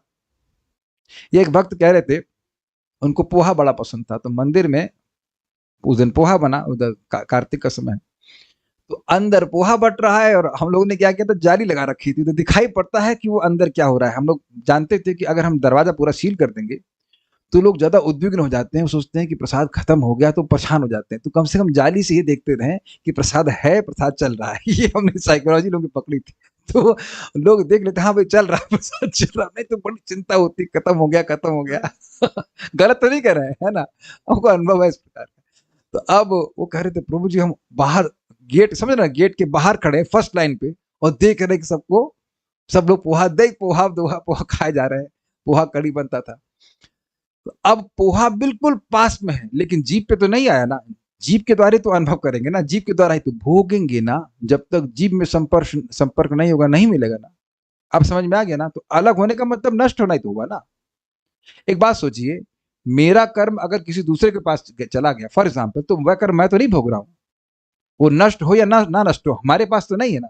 जैसे समझिए, क्या कभी आपने सुना है कि किसी का कहता है मेरा तो सब कुछ खत्म हो गया? हमारे एक रिश्तेदार थे, उनके 14 लाख लोन पे दूसरे के पास चले गए, तो वह क्या कहते हैं, मेरे 14 लाख नष्ट हो गए, मेरा सब कुछ खत्म हो गया। उनका खत्म हो गया या उनके पास जो था वो दूसरे के पास चला गया? तो उनसे दूर हो गया मतलब नष्ट हो गया कि नहीं? आप कभी पैसे कटे, हम जेब कटी, कटी होगी, तो यही तो प्रारब्ध सबको मिला ही होगा। तो होगा ही। तो अब आपसे वो पैसा दूर हो गया तो आपका तो लाभ नहीं दे रहा है ना, आप तो सब उसको नहीं भोग रहे हैं ना, तो वो आपके लिए जीरो हो गया कि नहीं? I think it's very clear. Agreed?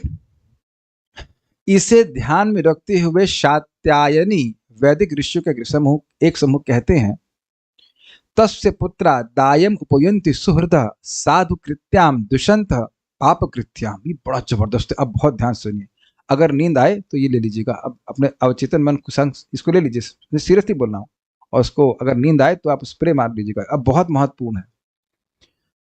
मुक्तात्माओं के, देखिए हम लोग क्या करते हैं जब नींद आती तुम क्या करते हैं, हाँ हाँ, तो इससे ये तो कह रहा है कि अवचेतन मन कुछ कॉन्शियस है, लेकिन भाई ये बहुत महत्वपूर्ण बात है, बहुत महत्वपूर्ण। सेवा तो इंपॉर्टेंट है, लेकिन सुननी भी बहुत बहुत बहुत महत्वपूर्ण है। मुक्तात्माओं के वंशजों को संपत्ति का एक भाग मिलता है तथा मुक्तात्माओं के अच्छे कर्म उसके मित्रों को प्राप्त होते हैं, जबकि बुरे कर्म उसके शत्रुओं को प्राप्त होते हैं। आदि शंकराचार्य द्वारा ब्रह्मसूत्र 3.3.26 भाष्य से उद्धृत अंश। अब ये साहब बहुत जबरदस्त बात। देखिए, हमारे पिताजी से, मेरे पिताजी शरीर छोड़ दिए, तो वह घर छोड़ के गए हैं ना, हाँ हमारा लखनऊ में घर है, तो वह मैं जिंदा हूं तो उनका घर, मैं पुत्र हूं तो वह मुझे दाएं भाग के रूप में मिला। मैं रह रहा हूं नहीं रह रहा हूं अलग बात है, कि मैं, मुझे मिलता है। शैली शुक्ला माता जी, मिला है ना घर आपको? तो आपके ससुर जो थे वो घर साथ में तो नहीं लेके गए ना। Simple, is very simple. Agreed? आपके आप जन के पूरी प्रॉपर्टी थी, उसमें अलग अलग भाग सबको मिला है। This is very simple to understand. हमारे पिताजी अब जो भी उनको प्राप्त हुआ था, जो उनका घर था, जो संपत्ति थी, उसको हमारे लिए छोड़ के चले जाते हैं, ये यहाँ पे बोल रहे हैं। तो जो भगवान, अच्छा आप समझिए, जो पिताजी ने भोजन खाया वह भी छोड़ गए आपके लिए। बिल्कुल क्लियर, समझ में आ गया ना? जिस भोजन को वो भोगे वह तो आपके लिए नहीं है ना। अग्रीड? लेकिन जो घर आदि वो छोड़ दिया। तो जो कि ब्रह्म की अनुभूति करने वाले हैं, उनको अपने प्रारब्ध भोगने पड़ते हैं। तो यानी कि उनके प्रारब्ध बचते नहीं बचते, उसको कोई और नहीं भोगेगा। लेकिन जो भगवान के भक्त हैं, उनके प्रारब्ध उनसे अलग हो जाते हैं। जैसे मेरे पिताजी या किसी के भी पिताजी शरीर छोड़ दिए हैं, तो उनका घर उनसे संपर्क नहीं कर रहा, उस घर को उनके जो उत्तराधिकारी हैं वह भोगते हैं। एकदम समझ में आ गया ये? तो जो भगवान का भजन कर रहे हैं, उनके पाप और पुण्य अलग हो गए, नष्ट नहीं हुए, अलग हो गए। तो उनको कौन भोगता है? जो उनका मित्र होता है, जो उनका अनुयायी है, वह उनके पुण्य कर्म को लेता है, और जो उनका विरोध करते हैं वह उनके पाप कर्म को लेते हैं। आपके सामने श्लोक है जबरदस्त। अब आप बताइए कि क्या आपके लिए भगवान के धाम गोलोक धाम जाना आसान है? क्यों आसान है? क्योंकि हम प्रभुपाद जी के अनुयायी हैं। Does that sink in? अब समझ में आया कि क्यों आसान है? क्योंकि हम शिला प्रभुपाद जी के अनुयायी हैं। उनका अब पूछो कि प्रभुपाद जी को कितना पुण्य है? वो तो भगवान के पार्षद है भाई, उनके पास जितना है उसकी तो हम लोग कल्पना ही नहीं कर सकते। तो भगवान के प्रेमी है। ये बात श्रीमद् भागवतम के प्रथम स्कंद के दूसरे अध्याय में एक श्लोक आता है, ये नु तानिया, इससे पहले भगवंतम अधोक्षजम शल भूल रहा हूं, कल्पन्ते ये नु तानिहा, इससे पहले भगवान का भजन किया था ऋषियों ने और भगवान की प्राप्ति करी थी, और उसी प्रकार उनके अनुयायी भी भगवान का भजन करके भगवान की प्राप्ति कर गए। श्लोक अभ्यास करना शुरू करना पड़ेगा, पारायण करना शुरू होगा, भूल जाता हूं श्लोक।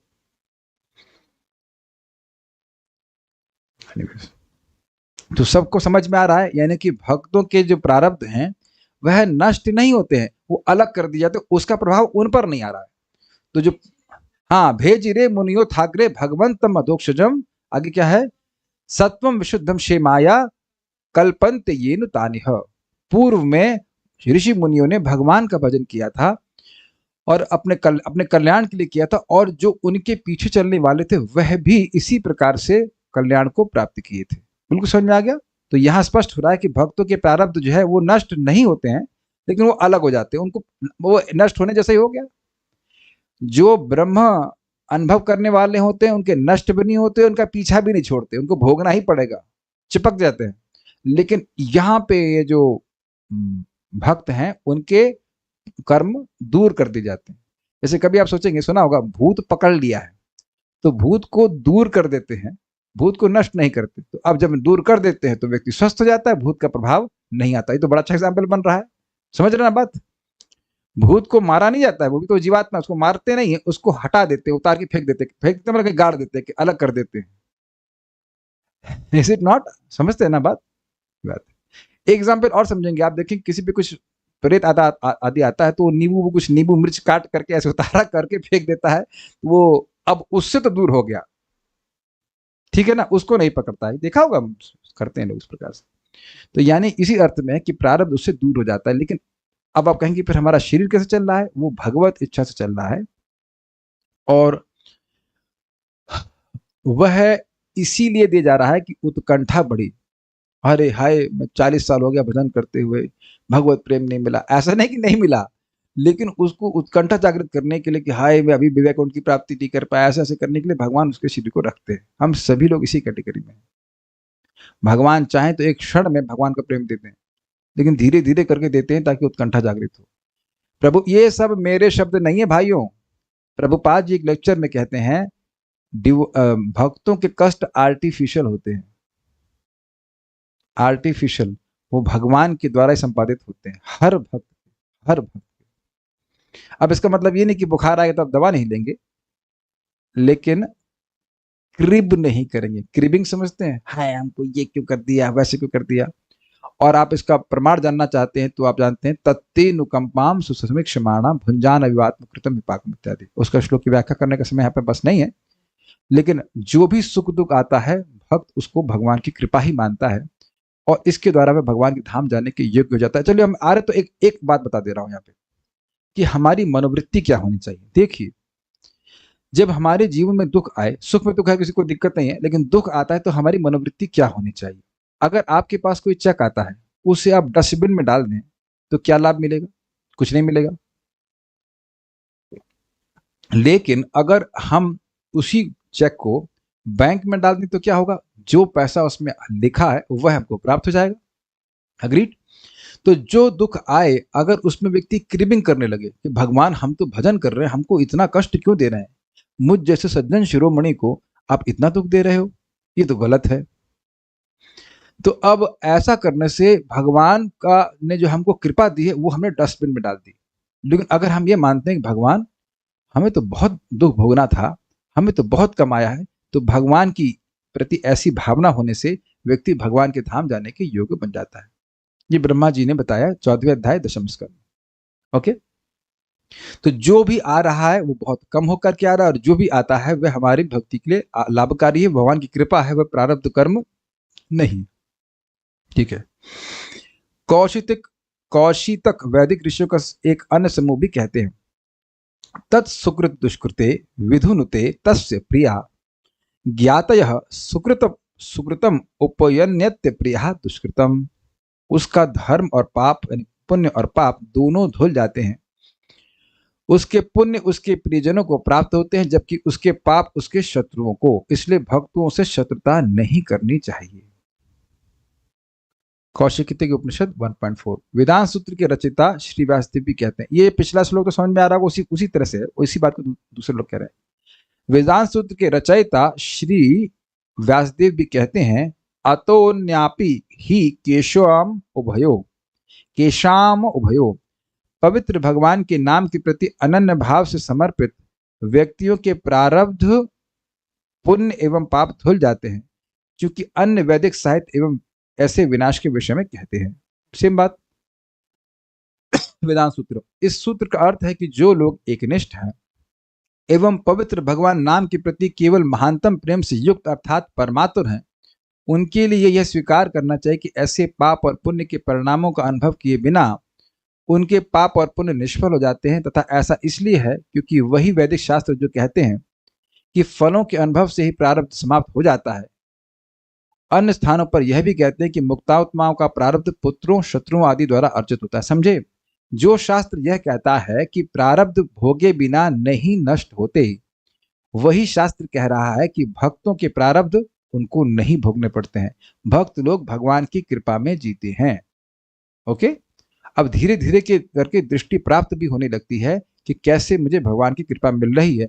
व्यक्ति प्रारंभ में नहीं समझ पाता कि ये तो भगवान की कृपा हो रही। जैसे ध्रुव महाराज की मां ने उन्हें खराब बोला, बहुत खराब बोला, तो कृपा थी कि वो प्रारब्ध था? उस समय तो उनको नहीं लग रहा था कि भगवान की कृपा है, लेकिन 6 महीने बाद समझ में आ गई ये तो मेरी मां ने सहायता करी। अगर उन्हें खराब नहीं बोले होते तो भगवान के पास नहीं आते। हम एक भक्त को जानते हैं जिनकी शादी एक लड़के से होने वाली थी, और वो लड़का बहुत खराब था, बहुत खराब, बहुत रुलाया, उनका वो शादी टूट गई, और अब वह बहुत दुखी थी। तो आगे जाकर वह कुछ समय के बाद वह भक्ति में आई। तो अब बताइए कि जो व्यक्ति उनको प्रति खराब बर्ताव किया, वो उनका दोस्त था कि दुश्मन था? अब आज वो भक्ति कर रहे हैं अच्छी प्रकार से। तो आप समझने का प्रयास कीजिए, हम लोग समझ नहीं पाते हैं कि किस प्रकार से भगवान हमारी सहायता ही कर रहे हैं। भक्ता नाम शम अभिप्सिता, भगवान अपने भक्तों को आनंद ही देने वाले होते हैं। इसलिए शास्त्र की दृष्टि, अगर हम शास्त्र को सुनते रहते तो इस प्रकार की दृष्टि हमारी जागृत होने लगती है। एक बात हम यहाँ पे कह देते हैं, परम पूज्य वृंदावन चंद महाराज बात को समझा रहे थे कि इस जगत का स्वरूप ही है कि किसी के संग कुछ भी कभी भी हो सकता है, लेकिन जो व्यक्ति शास्त्र सुनता रहता है तो उसके पास ये दृष्टि जागृत रहती है कि ये भगवान की कृपा है, और उसका मन स्थिर रहता है। जो शास्त्र नहीं सुनता वो सोचता है भगवान मुझसे बहुत ज्यादती कर रहे हैं, और भगवान के प्रति नेगेटिव भावना आती है। देखिए, हम शास्त्र बोलते भी हैं, प्रतिदिन बोल रहे हैं। एक मुझे कुछ समस्या आ रही थी, तो काफी 2-3 साल से समस्या थी, तो एक दिन में गुस्सा हो गया। मैंने कहा भगवान, या तो आप क्या है, कुछ सोल्यूशन तो दीजिए, इधर भाग रहे उधर भाग रहे हैं। तो मेरे मन में भी कुछ, जैसे नहीं जप करना बंद कर दिया, लेकिन मन में क्रोध आ गया कि हमें आपकी भक्ति करने में बहुत दिक्कत हो रही है, और भगवान घर बैठे ऐसा इलाज दे दिए कि बस कुछ नहीं, कहीं भागने की जरूरत नहीं पड़ती। आप समझ रहे हैं ना बात? ये क्या हुआ भाई? तो कभी कभी व्यक्ति का इस प्रकार की भावना आ ही जाती है। जब देखिए मैं रोज शास्त्र पढ़ता हूँ तब ऐसी भावना आ जाती है। तो जो लोग बिल्कुल नहीं पढ़ रहे हैं उनका क्या होगा? उनका ये होगा कि वो भक्ति को छोड़ सकते हैं। इसलिए शास्त्र सुनते रहिए, भगवान कभी भी अपने भक्तों का हित नहीं करते हैं। अब हम कुछ प्रश्न को लेते हैं। हमें कैसे पता चलेगा कि मेरे प्रारब्ध मेरी लाइफ में कितना है? नहीं पता चलेगा। Don't try to ask wrong question. अपने करना प्रश्न वो सब छोड़िए, आप भगवान का नाम उच्चारण कीजिए। इस समय आपका ब्लड ग्लूकोज लेवल क्या है? ट्राइग्लिसराइड कितने हैं? पता भी नहीं होगा, है कि नहीं? नहीं पता होगा तो है नहीं ना। अच्छा, कोलेस्ट्रॉल का लेवल क्या है? अच्छा, आपका बॉडी का फैट परसेंटेज क्या है, तो ये सब पता नहीं है, प्रारब्ध कर मालूम कर लेंगे, जैसे हमने प्रश्न किया था।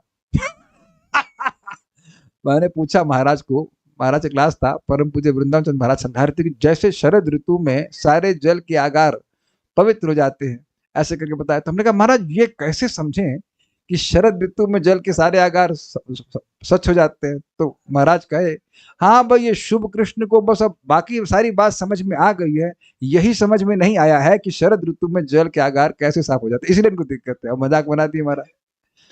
तो अब आप पहले सारी बात समझ लीजिए ना कि भाई कोलेस्ट्रॉल कितना है, वो कहाँ समझ में आ रहा है, वो लिख के रिपोर्ट में आता है कि भाई इतना है तो मान लेते हैं।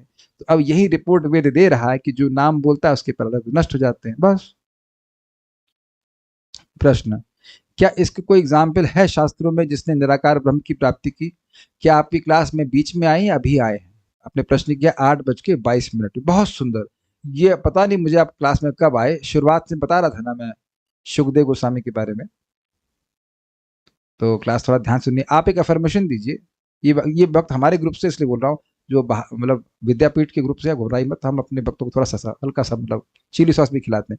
अब एक काम कीजिए, पॉजिटिव बोल रहा हूँ, आप एक अफर्मेशन लिखना शुरू कीजिए कि मैं बहुत ध्यानपूर्वक क्लास सुनता हूँ और उसके अनुसार प्रश्न करता हूँ। आप बोलना शुरू कीजिए, आप इंप्रूव कर जाएंगे। एकांत भाव क्या? एकांत भाव का मतलब एक अंत, जो भगवान के नाम में रुचि प्राप्त करना चाहते हैं, भगवान के नाम की सेवा करना चाहते हैं, इसे कहते हैं एकांत। एक अंत, उसका और कोई दो अंत नहीं है, देयर आर नो डाइवर्जेंस। यहां पहुंचे, उसका और कहीं नहीं जाना। ओके, तो इजी था। हाँ, कुछ पूछ रहे थे, बोलिए। हरे कृष्ण प्रभु जी। प्रभु जी, ये क्वेश्चन था कि जैसे चैतन्य चरितामृत में महाप्रभु बोलते हैं कि जे हरि नाम ना उसका महिमा वेद ना कोहिते पारे। चैतन्य भागवत में रात दिन नाम लैया खाईते शुईते ताहार महिमा ना वेद ना कहे पारीते। अच्छा, हाँ। और यहाँ पे जो वेद वर्णन कर रहे हैं, जो नाम का लेता है वो प्रारब्ध और इसमें सब छूट ये जाता है। एक बेनिफिट बोल रहे हैं, ये कह रहे हैं कि भाई एक तरफ कहते हैं कि जो रात दिन नाम लेता है उसकी महिमा वेद नहीं कह सकता, और यहाँ वेद कहता है कि नाम लेने वाले के सारे प्रारब्ध अलग हो जाते। तो ये एक बेनिफिट कह रहे हैं, इसका मतलब ये नहीं कि वेद सारे बेनिफिट कह दे रहा है, ये केवल एक बेनिफिट है, इसका मतलब ये नहीं कि सारे बेनिफिट हैं। अच्छा प्रश्न था। नाम श्रुत क्या अपराध मुक्त नाम है? नाम स्फुरित, नाम स्फुरित क्या अपराध मुक्त नाम है? अच्छा, मतलब कह रहे हैं कि स्फुरण न तत्ते प्रारब्ध कर्मेति विरौति वेदा। अपराध रहित नाम, ऑफेंसलेस चैंटिंग, एटलीस्ट नामाभास होना चाहिए, और ये मुश्किल नहीं है। देखिए एक बात समझ लीजिए, कोई भी व्यक्ति हमेशा नामापराध नहीं करता है। प्रमाण क्या है? यहां किसी भक्त को कभी भी एक क्षण के लिए नाम अच्छा लगा कि नहीं लगा? अब तक जप करने आए हो, क्या कभी एक बार भी एक नाम बोलना अच्छा लगा कि नहीं लगा? ऐसा कोई व्यक्ति है जिससे आज तक कभी भी जप करना अच्छा लगा ही नहीं? प्लीज रेज हैंड्स, ईमानदारी से। तो अगर एक बार भी अच्छा लगा है आपको, जैसे व्यक्ति आए थे, कहते कीर्तन हो रहा था हमको बड़ा अच्छा लगा, तो एक बार भी अच्छा लगा है तो वो ऑफेंसलेस चैंटिंग है। Offenseless chanting means pleasure in chanting, समझे? और एक बार भी अगर निरपराधिक रूप से जप किया है तो व्यक्ति मुक्त हो जाता है। आप पढ़ लेना, इसको चक्रवर्ती पाद की टीका है 6.2.9-10, ठीक है। फिर कभी कभी डिस्ट्रैक्शन भी होता है, तो वह तो भगवान की कृपा नहीं है। लाइक कोई भक्ति करते हैं तो फिर डिस्ट्रैक्टिंग ऑब्जेक्ट्स भगवान तो अरेंज ही नहीं करवाते। अच्छा, ये जगत की सृष्टि कौन किया? आप कहते हो कि जगत में जितने डिस्ट्रैक्शन है वो भगवान अरेंज नहीं करवाते, तो स्त्री कौन बनाया? कौन बनाया? हमारे बाप बनाए। भगवान ही जगत सृष्टि की है कि नहीं? क्योंकि हम डिस्ट्रैक्ट होना चाहते हैं तो वो भी व्यवस्था भगवान ही करे। भगवान के अलावा तो कोई और व्यक्ति नहीं है ना। भगवान चाहते नहीं हम डिस्ट्रैक्ट हों, लेकिन व्यवस्था तो भगवान की है ना। अच्छा, ये बताइए कि जो टीचर है, मैं केवल स्त्री की बात नहीं कर रहा हूँ, स्त्री है, धन है, यश, जो कुछ भी है, भगवान स्वयं बोले ना, सुख दुख जो भी कुछ है भगवान सृष्टि करते हैं कि नहीं? गीता पढ़िए आप, दशम अध्याय में पढ़ चुके हैं हम लोग। सुखम दुखम भवो भावो, भयम च भयम च भयम एव च इत्यादि श्लोक है, शुरुआत में ही आप देख लीजिएगा। मैं मुझसे ही आते हैं, जन्माद अस्य यतः, भगवान से सब कुछ आता है। तो भगवान अपनी अंतरंग शक्ति का आश्रय भी तो दे रहे हैं, इज इट नॉट? देखिए, जो भी डिस्ट्रैक्शन है उनको भगवत संबंध में देखना चाहिए। मान लो किसी की खाने में रुचि है, मान लो अगर रसगुल्ला खाना चाहता है तो भगवान को अर्पित करके ग्रहण करे, तो डिस्ट्रैक्शन समाप्त हो जाएगा कि नहीं?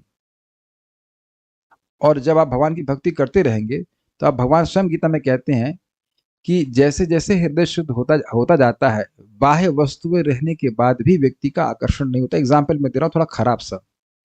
सुअर के शरीर में भी आत्मा है और हमारे शरीर में भी आत्मा है। हम मल को देख करके डिस्ट्रैक्ट नहीं होते हैं और वो बहुत मतलब आकर्षित हो जाता है उस चीज से। तो चेतना का ही अंतर है ना। अगर सभी लोगों को स्त्रियां आकर्षित करती तो फिर लोग संन्यास कैसे लेते? अगर सभी लोग धन से आकर्षित होते तो लोग वैरागी क्यों होते? इसका मतलब है कि प्रॉब्लम बाहर नहीं है, प्रॉब्लम जो है वो अंदर है। व्यक्ति को अपनी चेतना को शुद्ध करना है और वो होता है हरे कृष्णा कृष्ण कृष्ण हरे हरे, हरे राम राम राम हरे हरे। अब यहाँ पे बात आ रही है तो मैं बहुत बहुत महत्वपूर्ण बात बोल रहा हूँ। We should not be attached to the goal. We should be committed to the practice of Krishna consciousness.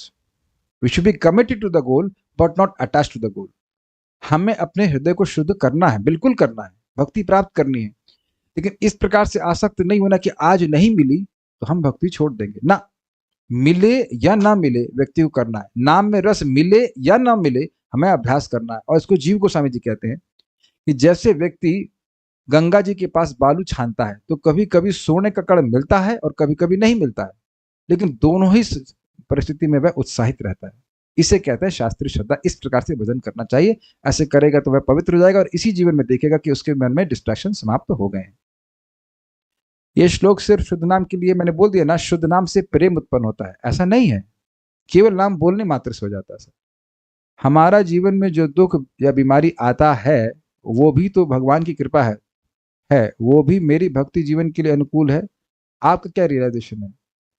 भगवान सोचना चाहिए, भगवान अगर आप दुख नहीं देते तो मैं इस आपकी गीता की बात को समझ ही नहीं पाता कि ये जगत दुखालय में शाश्वतम है। तो गीता का जो ज्ञान आपने दिया है उसका विज्ञान आप दे रहे हो कि मेरा शरीर कैसा भी, कितना भी मैं प्रयास कर लूं, मेरा शरीर मुझे सुख नहीं दे सकता। अरे आपका गुरु, हमारा गुरु हमारा शरीर ही है। क्यों? कैसे?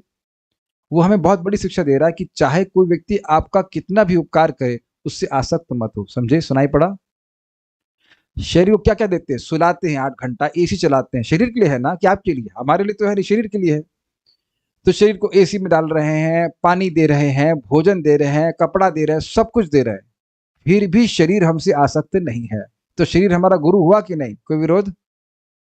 तो हमारा शरीर ही भगवान हमको दिखा रहे हैं कि कितना बड़ा, कितना निरासक्त है, तुरंत छोड़ के चल देता है। हर क्षण शरीर छोड़ ही रहा है कि नहीं? एक सेकंड में भी हमारा शरीर परिवर्तित होता जाता है। तो शरीर ही दिखा रहा है कि देखो मैं कितना निरासक्त हूं। बिना दीक्षा के भी नाम की सेवा करने से भगवान के पास पहुंच जाएंगे? देखिए, अच्छा प्रश्न है। यदि मन में यह भाव है कि मुझे गुरु चाहिए ही नहीं तो नहीं जाएंगे, यानी दीक्षा गुरु स्वीकार करा हो या शिक्षा गुरु स्वीकार करे, अनुगत्य में रहेगा तो भगवान के पास जाएगा। Got it? पहली बात तो समझ लीजिए। दीक्षा ले ली लेकिन शिक्षा ग्रहण नहीं करेगा तो भी भगवान के पास नहीं जाएगा, क्योंकि दीक्षा लेने के बाद शिक्षा ग्रहण करने के लिए ही दीक्षा ली जाती है। समझे ना बात? दीक्षा ले लिया और उसके बाद वो मसाला खा रहा है, मसाला मतलब पान मसाला, तो कैसे भगवान के पास जाएगा? तो कुछ लोग सोचते हैं कि दीक्षा का स्टैंप लग गया, अब हम मुक्त हो गए। हमारे परम पूज्य राधानाथ महाराज से भगवान की कृपा है, गुरु महाराज से दीक्षा प्राप्त हुई। तो दीक्षा देते समय महाराज बोल रहे लेक्चर में, don't think that Diksha will liberate you. Quite encouraging, is it not? क्यों भक्ति प्रदा माता जी? गुरु महाराज ऐसे बोलते हैं दीक्षा में कि दीक्षा के द्वारा तो मुक्त नहीं हो गए। हमारे महाराज बड़े, मैं एकदम बाकी बात भूल गया, ये बात याद है। मैं वहीं बैठा हूँ, महाराज सब लोग, बहुत सारे लोग थे और बोले don't think that Diksha will liberate you, क्योंकि ऐसा ही लोग सोचते हैं। अब हमारा काम खत्म, दीक्षा हो गया, अब हमें कुछ नहीं करना, ऐसा लोग सोचते हैं। तो भजन कर रहे, लेकिन दीक्षा क्यों ले रहे हैं? आशीर्वाद प्राप्त करते हैं गुरु का। साधु कृपा नाम बिना प्रेम नहीं हुए। अब अगर कोई शिक्षा ग्रहण कर रहा है तब भी उसकी दीक्षा हो ही गई है, उसका फॉर्मलाइजेशन जरूर हो जाएगा, लेकिन वह संप्रदाय के का मार्ग अनुगमन कर रहा है। प्रभुपाद जिसको कहते हैं चैतन्य चरितामृत में, offenseless chanting does not depend on formal initiation. Angrezi समझ ले रहे हैं? फॉर्मल क्या कहेंगे? औपचारिक रूप से दीक्षा, निरपराधिक जप औपचारिक रूप से दीक्षा पर निर्भर नहीं करता। इसका मतलब ये नहीं कि दीक्षा की आवश्यकता नहीं है, लेकिन यह नहीं कहेंगे कि आप फॉर्मली नाम चेंज करवाए हैं, बैठे हैं यज्ञ में, तभी हम निरपराधिक जप करेंगे। अगर मान लीजिए कोई भक्त है और उसके अनुगत में जप कर रहा है व्यक्ति, अनुगत मतलब उनकी शिक्षाओं का पालन करते हुए, यानी त्रिणादपि सुनिचिन इत्यादि के द्वारा, तो उसे भगवत प्रेम प्राप्त होगा, क्योंकि उसने भले ही उसने फॉर्मली दीक्षा नहीं ली है, लेकिन उसने गुरु स्वीकार किया। यानी बिना गुरु के मुक्ति नहीं हो सकती है। पहले समझ लीजिए, चाहे शिक्षा गुरु हो चाहे दीक्षा गुरु, इट हैज टू बी शिक्षा। और दीक्षा गुरु भी वही होते हैं जो हमारे प्रमुख शिक्षा गुरु होते हैं, वही दीक्षा गुरु होते हैं। प्रभुपाद चौथे स्कंद में बताते हैं। इसलिए गुरु तो स्वीकार करना ही पड़ेगा, है कि नहीं? अब इस समझ में आगे बात, तो इसके बिना तो भगवान के पास नहीं जा सकता। क्यों? भगवान स्वयं बोलते तद विधि प्रणिपातेन परिप्रश्नेन सेव्या उपदेक्षन्ति ज्ञानम ज्ञानिनस् तत्त्वदर्शिनः, भगवद गीता 4.34। यदि कोई भक्तों से शुरुआत में शत्रुपूर्ण व्यवहार करे और बाद में उसका मित्र बन जाए, तो क्या ऐसे व्यक्ति को भी अपराध का भागी बनना पड़ेगा? जी नहीं, बिल्कुल नहीं। ऐसे जगाई मुदाई थे ना वो झगड़ा किए, बाद में भक्त बन गए, तो भक्त बन गए। प्लीज एक बार भागवतम श्लोक नंबर बताइए जो आपने पढ़ने के लिए कहा है। 5:1:35 भागवतम, नहीं 5:1:35 पढ़ने के लिए कहा था। वो तो फिर 6.2 में तो प्रभुपाद तात्पर्य वहां लिखे नहीं, तात्पर्य एंड में लिखे वो उस अध्याय के बाद में। ये लिख लीजिएगा 5:1:35। हम सब नाम लेते हैं तो क्या इसका मतलब है हम मुक्त हैं? आहा, अच्छा। इहा यस्य हरेर्दास्ये कर्मणा मनसा गिरा निखिलासु अपि अवस्थासु जीवन मुक्त स उच्यते। कुछ लोग तो छप गए भगवान की कृपा से। ईहा नॉट स्मॉल ई बड़ा ई, ईख वाला ई, ईहा मतलब स्पृहा कर रहा है।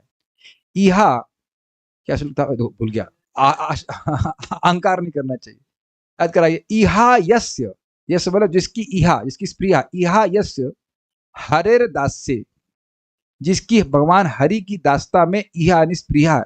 सेवा नहीं कर रहा है, खाली स्पृहा कर रहा है कि मैं सेवा करूंगा। ईहा यस्य हरेर दास्य कर्मणा मनसा गिरा, कर्म से, मन से या वाणी से स्पृहा, सेवा करने की स्पृहा है। तो निखिलासु अपि अवस्थासु जीवन मुक्त स उच्यते, किसी भी अवस्था में हो वह मुक्त कहलाता है, श्रील रूप गोस्वामी बताते हैं।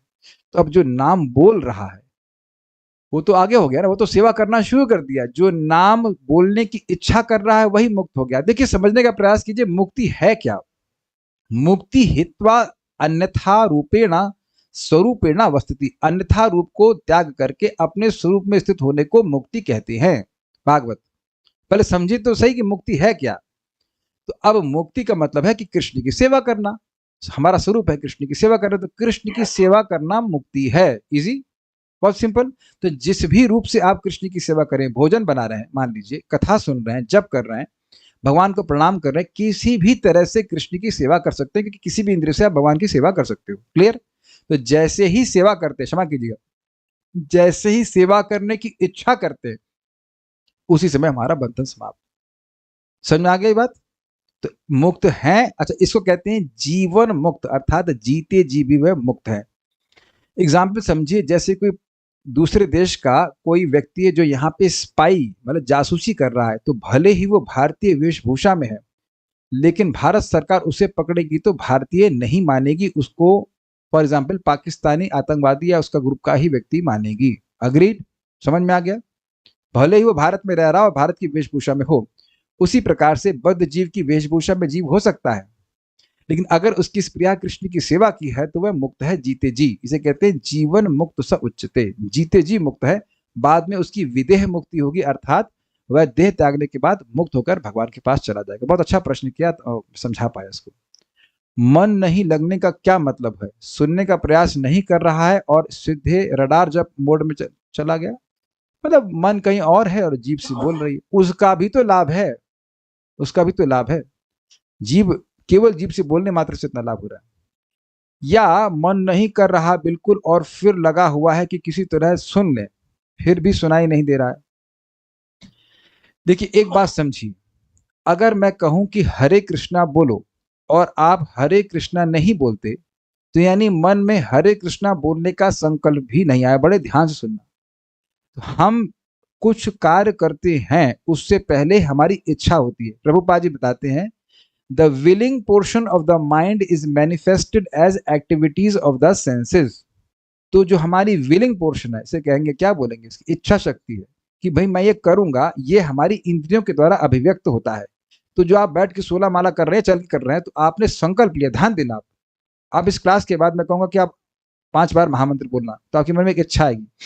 अब सांस लेने की बात नहीं है मतलब कि मैं जब करूंगा उसके बाद आप 5 बार बोलोगे। बोलो चलो, हरे कृष्णा कृष्णा कृष्णा हरे हरे, हरे राम राम राम हरे हरे। समझे? समझे? मैंने बोला, आपके मन में इच्छा आई और आप बोलना शुरू किया। अब मैं बोलूंगा और आप लोग मत बोलना हरे कृष्णा ये बोल, आपका रोबोट है मैं बोलूंगा और आप बोलना ठीक है ठीक है ठीक है ठीक है। आप लोग बोलना ठीक है हरे कृष्णा कृष्णा कृष्णा हरे हरे, हरे राम राम राम हरे हरे। तो सब लोग हरे कृष्णा बोले। अरे मैंने कहा था ठीक है बोलना। तो आप ठीक है करेंगे, इसका मतलब ठीक है बोलने की इच्छा है, और हरे कृष्णा बोल रहे हैं तो हरे कृष्णा की इच्छा है। इसलिए बोलने वाले का मन लगातार हरे कृष्णा में लगा है। समझे? भले उसकी फीलिंग ना लगी हो, भले उसकी थिंकिंग ना लगी हो। तो जब सोचते हमारा मन कहीं और गया है, वो गलत बोल रहे हैं, क्योंकि मन आपका जो विलिंग पोर्शन है 1/3 लग गया। क्लियर? नहीं तो आप देखो बहुत सारे आपके रिश्तेदार करेंगे ही नहीं, माला छुएंगे ही नहीं, ऐसे लग रहा है करंट लगेगा उसमें, है कि नहीं? प्रिय श्रवण माता जी, आप बता रहे थे ना, कुछ है आसपास आपके महात्मा रिश्तेदार, कितना बोलो जब नहीं करेंगे, उनके मन में संकल्प भी नहीं आता। ठीक? तो संकल्प लगा हुआ आपका। अब थिंकिंग कैसे लगेगी? जैसे ही आपने सुना हरे कृष्णा, तो थिंकिंग भी अरेस्ट हो गई, यानी 2/3 मन लग गया। अग्रीड? और फीलिंग कैसे लगेगी? फीलिंग लगाने का बहुत सिंपल तरीका है। Do you feel that feeling of gratitude is also a feeling?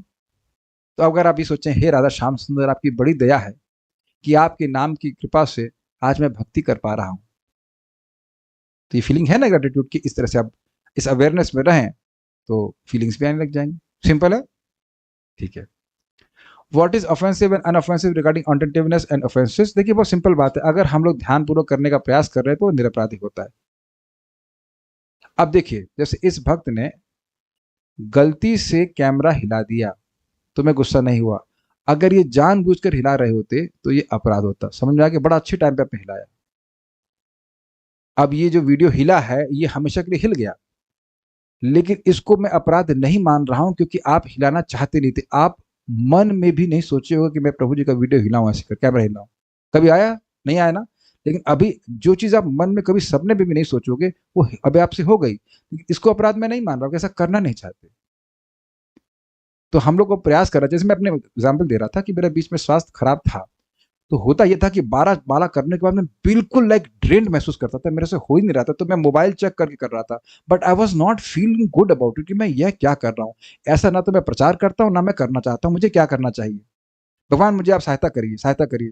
तो भगवान ने एक आइडिया दिया कि भाई, आइडिया मतलब भक्त से मालूम करवा दिया कि सांस गहरी लो, थकान नहीं होगी। हमने कहा अरे भैया, वाह भैया, हम तो फिर चाप दिए, हमको सोल्यूशन मिल जाता पर हम छोड़ते नहीं। हम तो फिर तब से सांस लेना शुरू कर दिए, बिल्कुल एनर्जी लगती है। 2 घंटा रात में सोया कभी और फिर सांस लेना शुरू किया, कोई थकान नहीं लग रही है। ट्राई करके देखना, ये मत कह रहा हूँ कि 2 घंटा सोना, लेकिन आप देखना खूब गहरी सांस लेंगे, खूब अच्छे से एनर्जी रहती है। दूसरा, हमने कभी 12 माला कर लो, उसका पैदल निकल जाओ बाहर, तो मन हमारा अच्छा हो जाता। तो कम से कम फोन तो नहीं चेक कर रहा हूँ ना। तो अगर हम सिंसियरली कुछ प्रयास करते हैं तो भगवान सहायता करते हैं। नाम जब करने में जो अच्छा लगता है वो समझ भी नहीं आता है। अच्छा तो लगता है, समझने की क्या जरूरत है? रसगुल्ला कैसे अच्छा लगता है? समझते हो कि बस रसगुल्ले को टेस्ट करते हैं। नाम से पाप नष्ट होते हैं, लेकिन दोबारा फिर भी पाप हो सकते हैं। बहुत अच्छा प्रश्न किया है, बहुत अच्छा प्रश्न किया है। अब मेरा तो मन करता है कभी हमको मौका मिले तो आप लोगों को 6ठे स्कंद का 1, 2, 3 अध्याय पूरा पढ़ा दूं, एक एक लाइन। तो काश मैं सभी के मरने से पहले एक बार उसको पढ़ा सकूं। हम तो खूब पढ़े उसको, एकदम चक हो गए सारे फंडे। वहां परीक्षित महाराज कहते हैं कि भाई देखिए, लोग प्रायश्चित करते हैं और फिर पाप करते हैं, उसका क्या मतलब है? मन्ने कुंजर शौचवत में तो हाथी के स्नान जैसा है, हाथी जाता है खूब अच्छे से, खूब मलमल के मतलब जितना संभव हो खूब स्नान करता है, बाहर आके फिर उतने ही उत्साह से वह मट्टी में लौट लेता है।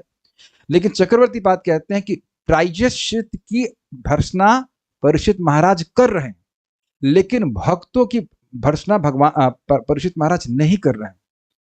ये देखा जाता है कि भक्ति करने के बाद भी कुछ पाप उपस्थित हो जाता है, लेकिन ऐसे लोगों की भर्त्सना भगवान परीक्षित महाराज नहीं कर रहे हैं। और इसी बात को यमराज के दूतों ने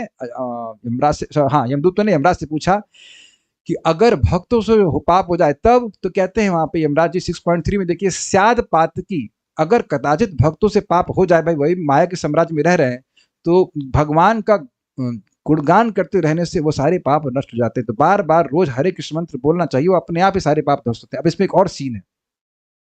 सीन ये है कि चक्रवर्ती पास 6.2.9-10 की टीका में कहते हैं कि जब अजामिल के सारे पाप नष्ट हो गए थे पहली बार नारायण बोलने से, तो दोबारा वह वैश्या के पास क्यों जा रहा था, वैसा पाप क्यों हो रहा था? तो कहते हैं कि देखिए, भक्त के सारे पाप नष्ट हो जाते हैं, लेकिन वो जो दोबारा पाप प्रकट हो रहे हैं वो पूर्व के अभ्यास के कारण है। उससे उस व्यक्ति को नरक नहीं जाना पड़ेगा। जैसे सर्प है, अब सर्प के दांत निकाल लीजिए और मार रहा, फुर्र फुर्र मार रहा, तो व्यक्ति मरेगा नहीं, उसका कुछ प्रभाव नहीं होगा। देखने में लगेगा कि सर्प हमको डस रहा है, समझ रहे हैं बात? तो देखने में लगेगा कि वो उसके पाप हो रहे हैं, लेकिन देखेंगे धीरे धीरे इसके पाप क्रमशः कम होते जा रहे। जैसे एक भक्त थे, वो 36 साल रोज शराब पीते थे, साधना अच्छी थी उनकी, जो वो रोज शराब पी रहे हैं, तो जब करने लगे तो एकदम से कैसे छोड़ देंगे, लेकिन 1 साल लगा, अब पूरा शराब छोड़ दी। समझ गए बात? तो अभ्यास ऐसा होता है, अभ्यास कारण होता है, इसलिए घबराइएगा मत। नाम जप करते रहिए, सारी वासना समाप्त हो जाती है। एक नाम से चेतना पूरी शुद्ध क्यों नहीं होती? उत्कंठा भी तो जागृत करनी है।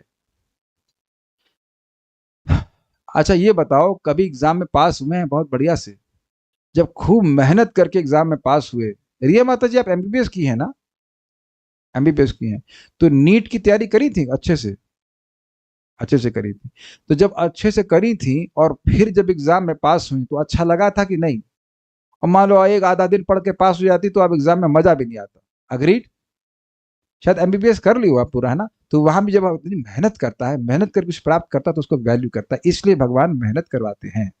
बड़ा सुंदर बात है, मैं भी रेफरेंस तुरंत नहीं दे पाऊंगा, मैं पढ़ा हूं चक्रवर्ती पाद की टीका में।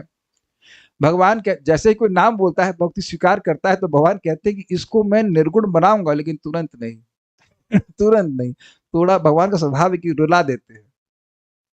लेकिन एक बात ध्यान रखना, जो भगवान वासना नष्ट कर दिए फिर उदित नहीं होने देते। He protects us.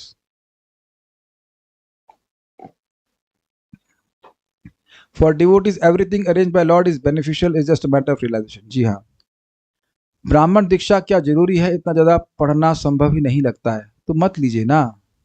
बुरा नहीं मानिएगा, दुर्गा जी क्या कहती, मेरे शब्द नहीं है। 2.1.11 जहां तक मुझे उसकी लग रहा है उसी की टीका में पढ़े थे, कहनी वेद पढ़ने की जरूरत नहीं, भगवान का नाम उच्चारण करो।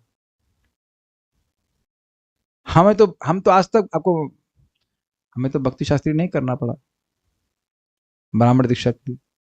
बल्कि पता है क्या, मैं ब्राह्मण दीक्षा लेना भी चाह रहा था, हमका डेटी वर्शिप करना नहीं है, और फिर अब 3 माला और करनी पड़ेगी। तो मैं सोचता है 16 तो करनी, 3 माला और करनी पड़ेंगी।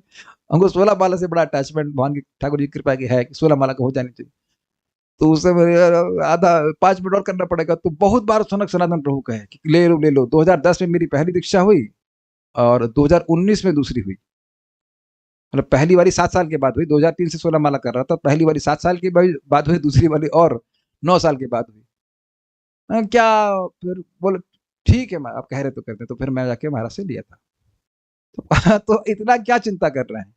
देखिए, is not so much about which mantra you are getting, how sincerely you are chanting them. Hare Krishna मंत्र पूरी तरह समर्थ है भगवत प्रेम देने के लिए। अरे आप क्या ब्रह्मा है? नहीं, मैं महाप्रभु के बात को रिपीट कर रहा हूं। इहा हईते सर्व सिद्धि होय बे तुम्हार। जरा ये हमारे सामने बंगाली बाबू बैठे हैं, हईते का क्या मतलब होता है? फ्रॉम, है ना? From that. इहा मतलब इससे, फ्रॉम दिस, इससे सारी सिद्धि प्राप्त हो जाएगी। एक बात को समझने में तो बहुत टाइम नहीं लगना चाहिए ना।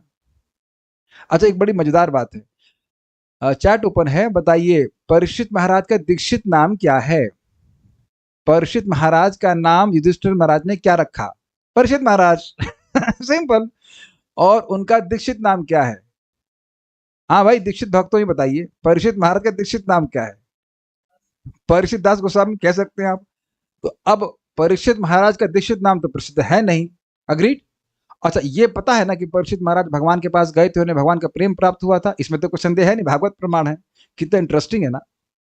तो भागवत मार्ग, श्रवण कीर्तन के मार्ग में वहां ऐसा कोई एकदम बंधन नहीं कि आपका नाम चेंज ही किया जाए। मैं आपके सामने अपना ओपिनियन नहीं रख रहा हूं, आपके सामने डेटा रख रहा हूं। आप अन्य भक्तों से पूछ लेना कि क्या परीक्षित महाराज की इस प्रकार से सुखदेव गोस्वामी के द्वारा दीक्षा हुई थी, क्योंकि उनका नाम तो हम परीक्षित ही सुनते हैं ना। मैं दीक्षा के महत्व को कम नहीं कर रहा हूं, लेकिन आप कोई जनरली क्या होता है कि लोग अब नहीं, मान लीजिए, पढ़ पा रहे हैं, भक्ति शास्त्र इत्यादि नहीं कर पा रहे हैं, उनको ब्राह्मण दीक्षा नहीं मिल पा रही फॉर एग्जाम्पल, तो बेचारे निराश हो जाते हैं। ये चीज ठीक नहीं है। कीर्तनाद एव कृष्णस्य, कृष्ण का कीर्तन करने से, ये सुखदेव गोस्वामी कह रहे हैं ना, कीर्तनाद एव कृष्णस्य मुक्त संघा परम व्रजेत। दूसरा पुराण ब्रह्मा जी कह रहे 3:9-15, अगर कोई मरते समय भी भगवान का नाम बोलता है, जो कोई भी बोलता है, तो वह तुरंत ही भगवान के पास चला जाता है। 3:9-15 पे प्रवचन हो चुका है, आप चाहे तो उसको सुन सकते हैं।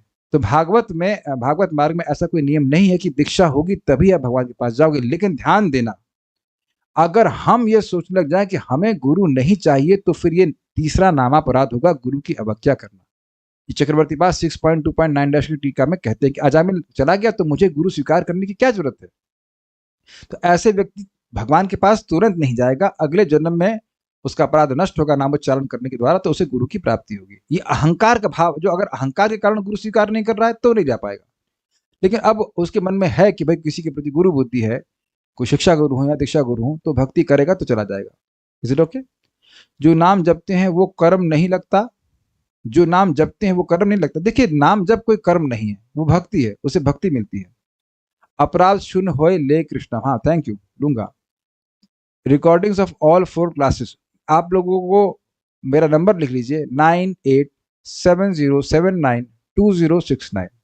आप इस पर मुझे मैसेज कर दीजिए, तो हम आपको व्हाट्सएप से लिंक भेज देंगे। तो आप उसमें, हमारा बेसिकली हमारा टेलीग्राम का ग्रुप है, उसमें आप भेज सकते हैं, या आप सर्च कर लीजिएगा यूट्यूब पे भक्ति ट्री। तो भक्ति ट्री मेरा चैनल है। सॉरी, क्षमा कीजिएगा, बहुत बड़ा अपराध हो गया। हम सबका चैनल है, हम अकेले तो क्या चैनल चलाएंगे, हमारे सारे लोग भक्त लोग मिलकर के चैनल चलाते हैं। मेरी गुरु हैं जयश्री माता जी ने आज्ञा दिया, ए शॉर्ट क्यों नहीं बनाते हो, तो शॉर्ट क्यों नहीं बनाते हो नालायक। अरे माता जी क्षमा कीजिए, तो वही बनाना शुरू कर दिया।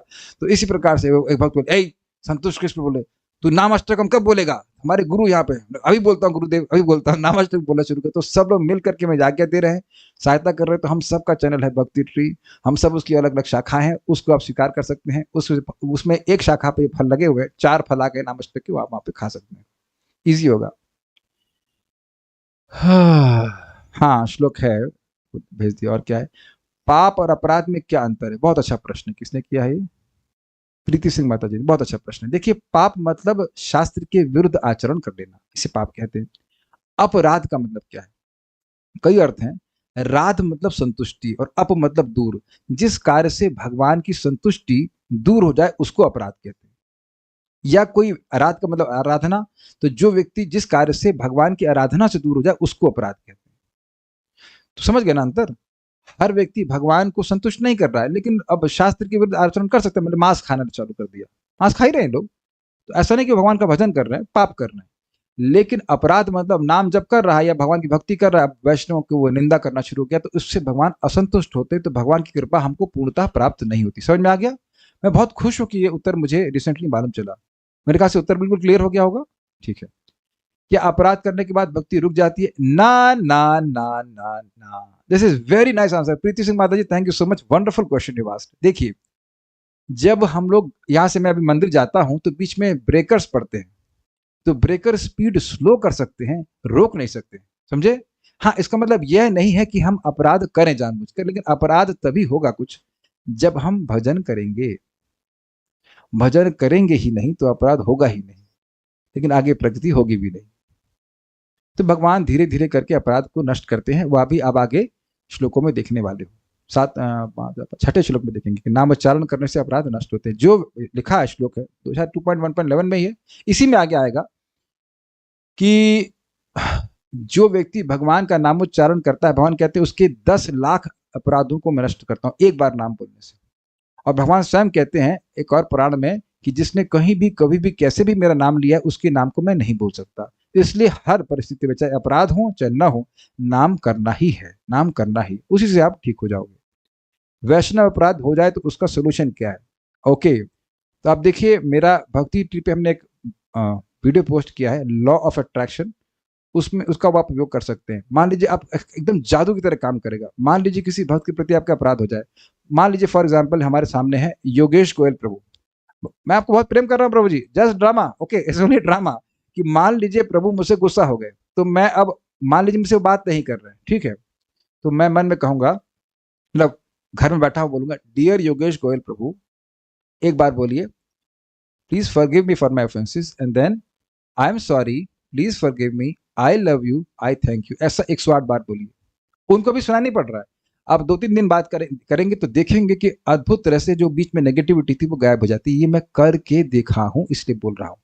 ऐसा बहुत से लोगों ने करके देख लिया। ये बड़ा जादुई मंत्र, समझ में आया आपको? डियर योगेश गोयल प्रभु, देखिए हो क्या रहा है, जब हम अपराध कर देते हैं तो बीच में वैमनस्य हो जाता है। हम एक दूसरे को देखते हैं, पसंद नहीं करते, और स्मरण करते हैं तब भी एक दूसरे को पसंद नहीं करते, है कि नहीं? तो वो नेगेटिव एनर्जी जा रही होती है, ये सूक्ष्म बात है।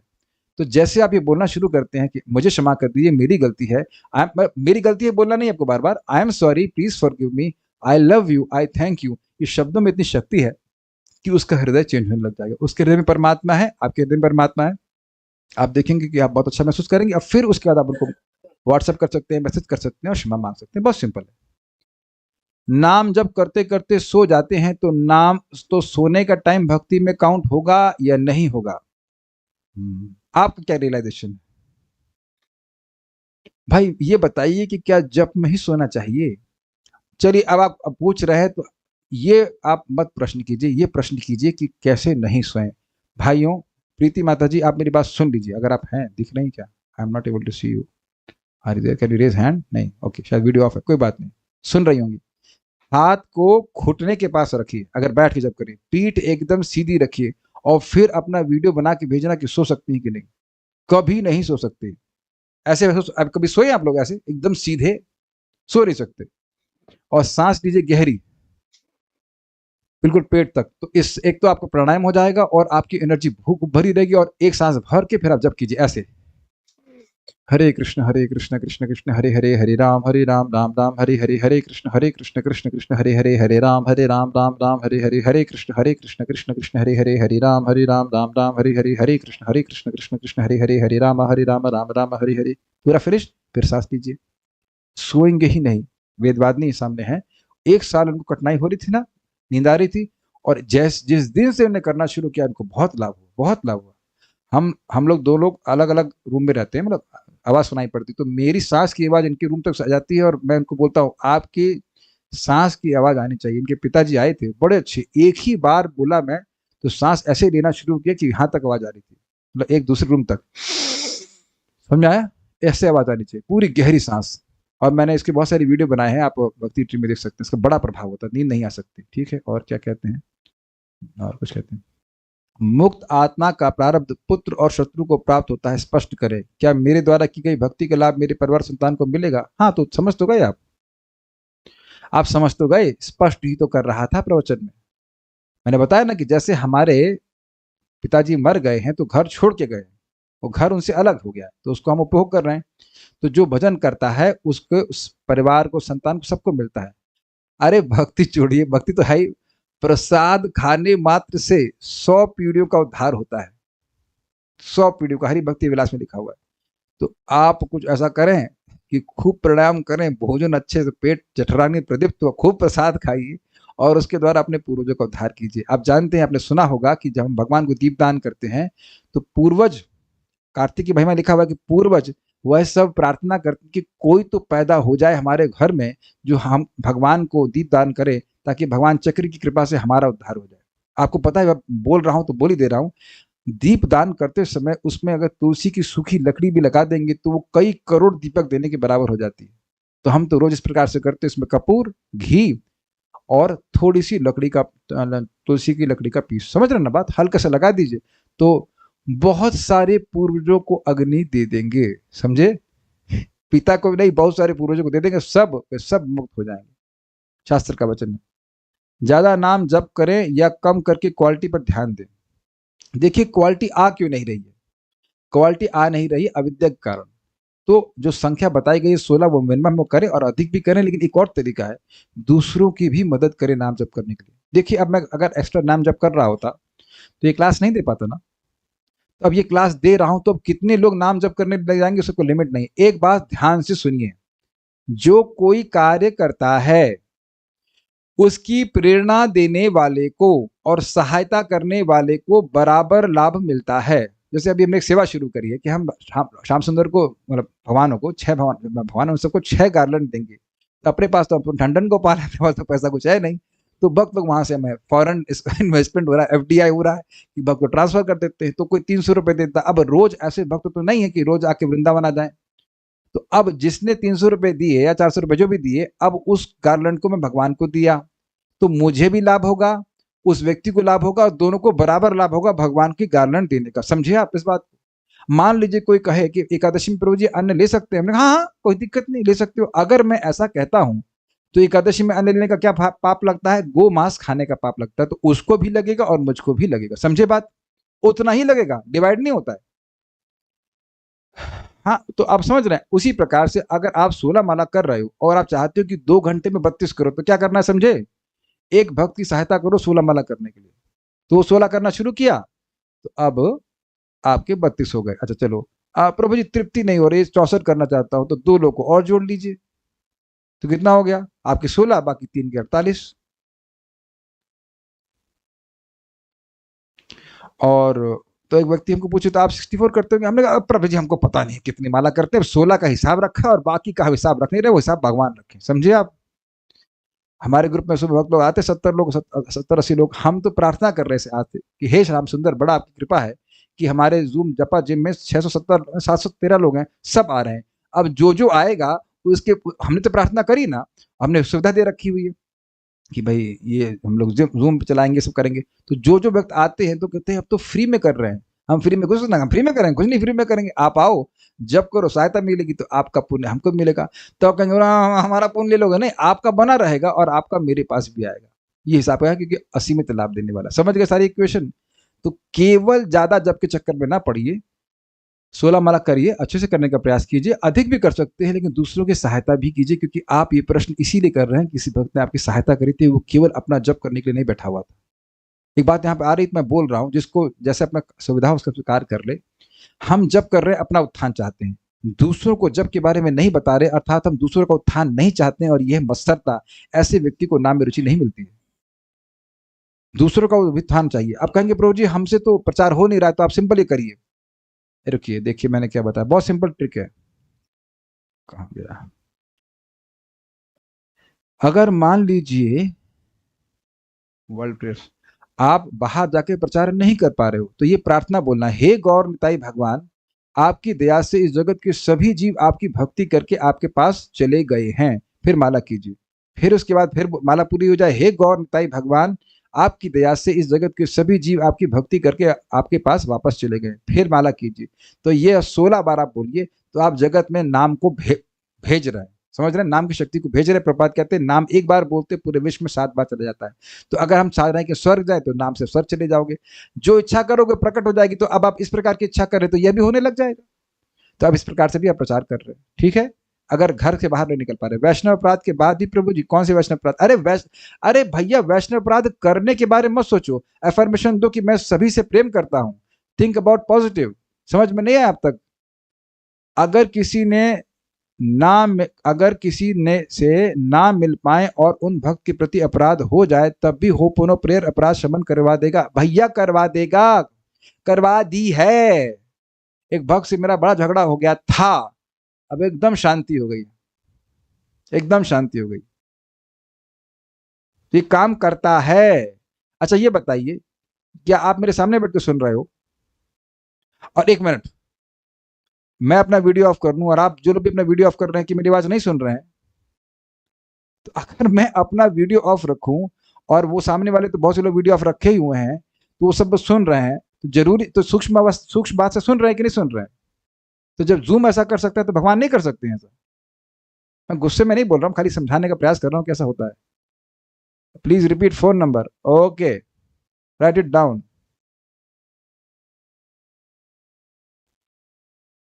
9870792069, 9870792069। ठीक है, लिख लीजिएगा। जो जब करना ही नहीं चाहता फिर भी फोर्सफुली हरिनाम की महिमा बताना ये अपराध है। ठीक है, अपराध है तो उसे बताओ मत, आप उसको स्मरण करो, कहो कि अमुक व्यक्ति हरे कृष्ण मंत्र करने लगा। अरे आप क्यों टेंशन लेते हो? आपको मेरे मतलब माता जी जब करना शुरू करती हैं हरे कृष्णा कृष्ण कृष्ण हरे हरे, हरे राम राम राम हरे। अब ये इच्छा पूर्ण अगर नहीं होगी तो नाम की बदनामी होगी ना, कि भैया नाम बोलते हैं इच्छा पूर्ण नहीं होती, तो अपने को बचाने के लिए भगवान को प्रेरित कर देंगे। देखिए, समझने का प्रयास कीजिए, मैं समझा रहा था।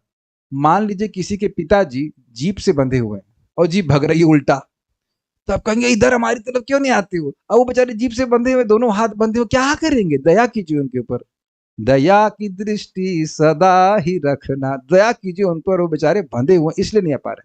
तो उन्हें प्रसाद खिलाइए, उनके लिए प्रार्थना करिए और देखिए सब अच्छे हो जाएंगे। नेगेटिव नहीं सोचना है, ठीक है?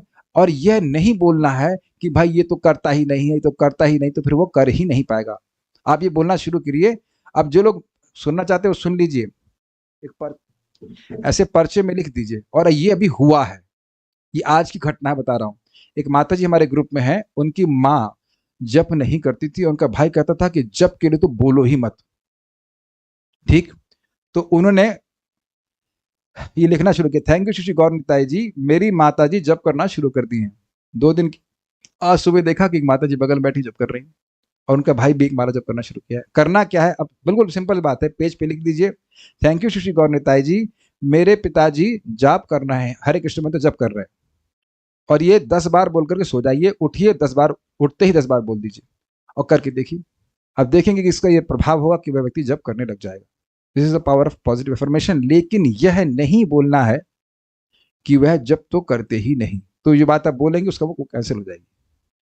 वैसे कहूँ कि पानी दो, पानी मत दो, पानी दो, पानी मत दो, पानी दो, पानी मत दो, तो कम, तो नेगेटिव नहीं कहना है, समझे?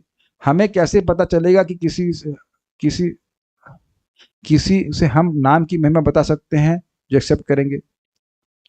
ये बताइए कि जब आदमी नींबू निचोड़ने की मशीन बेचने आता है बस में, तो उसे पता रहता है कि आप करें, आप स्वीकार करेंगे, वो बोलता है, जिसको लेना होगा वो ले लेगा। ओके, सो आई थिंक हमने सारे प्रश्नों को एग्जॉस्ट कर लिया। बहुत बहुत धन्यवाद। So will stop here. Shri नाम प्रभु की जय, श्रील प्रभुपाद की जय, निताई गौर प्रेमानंदे। हरे कृष्ण।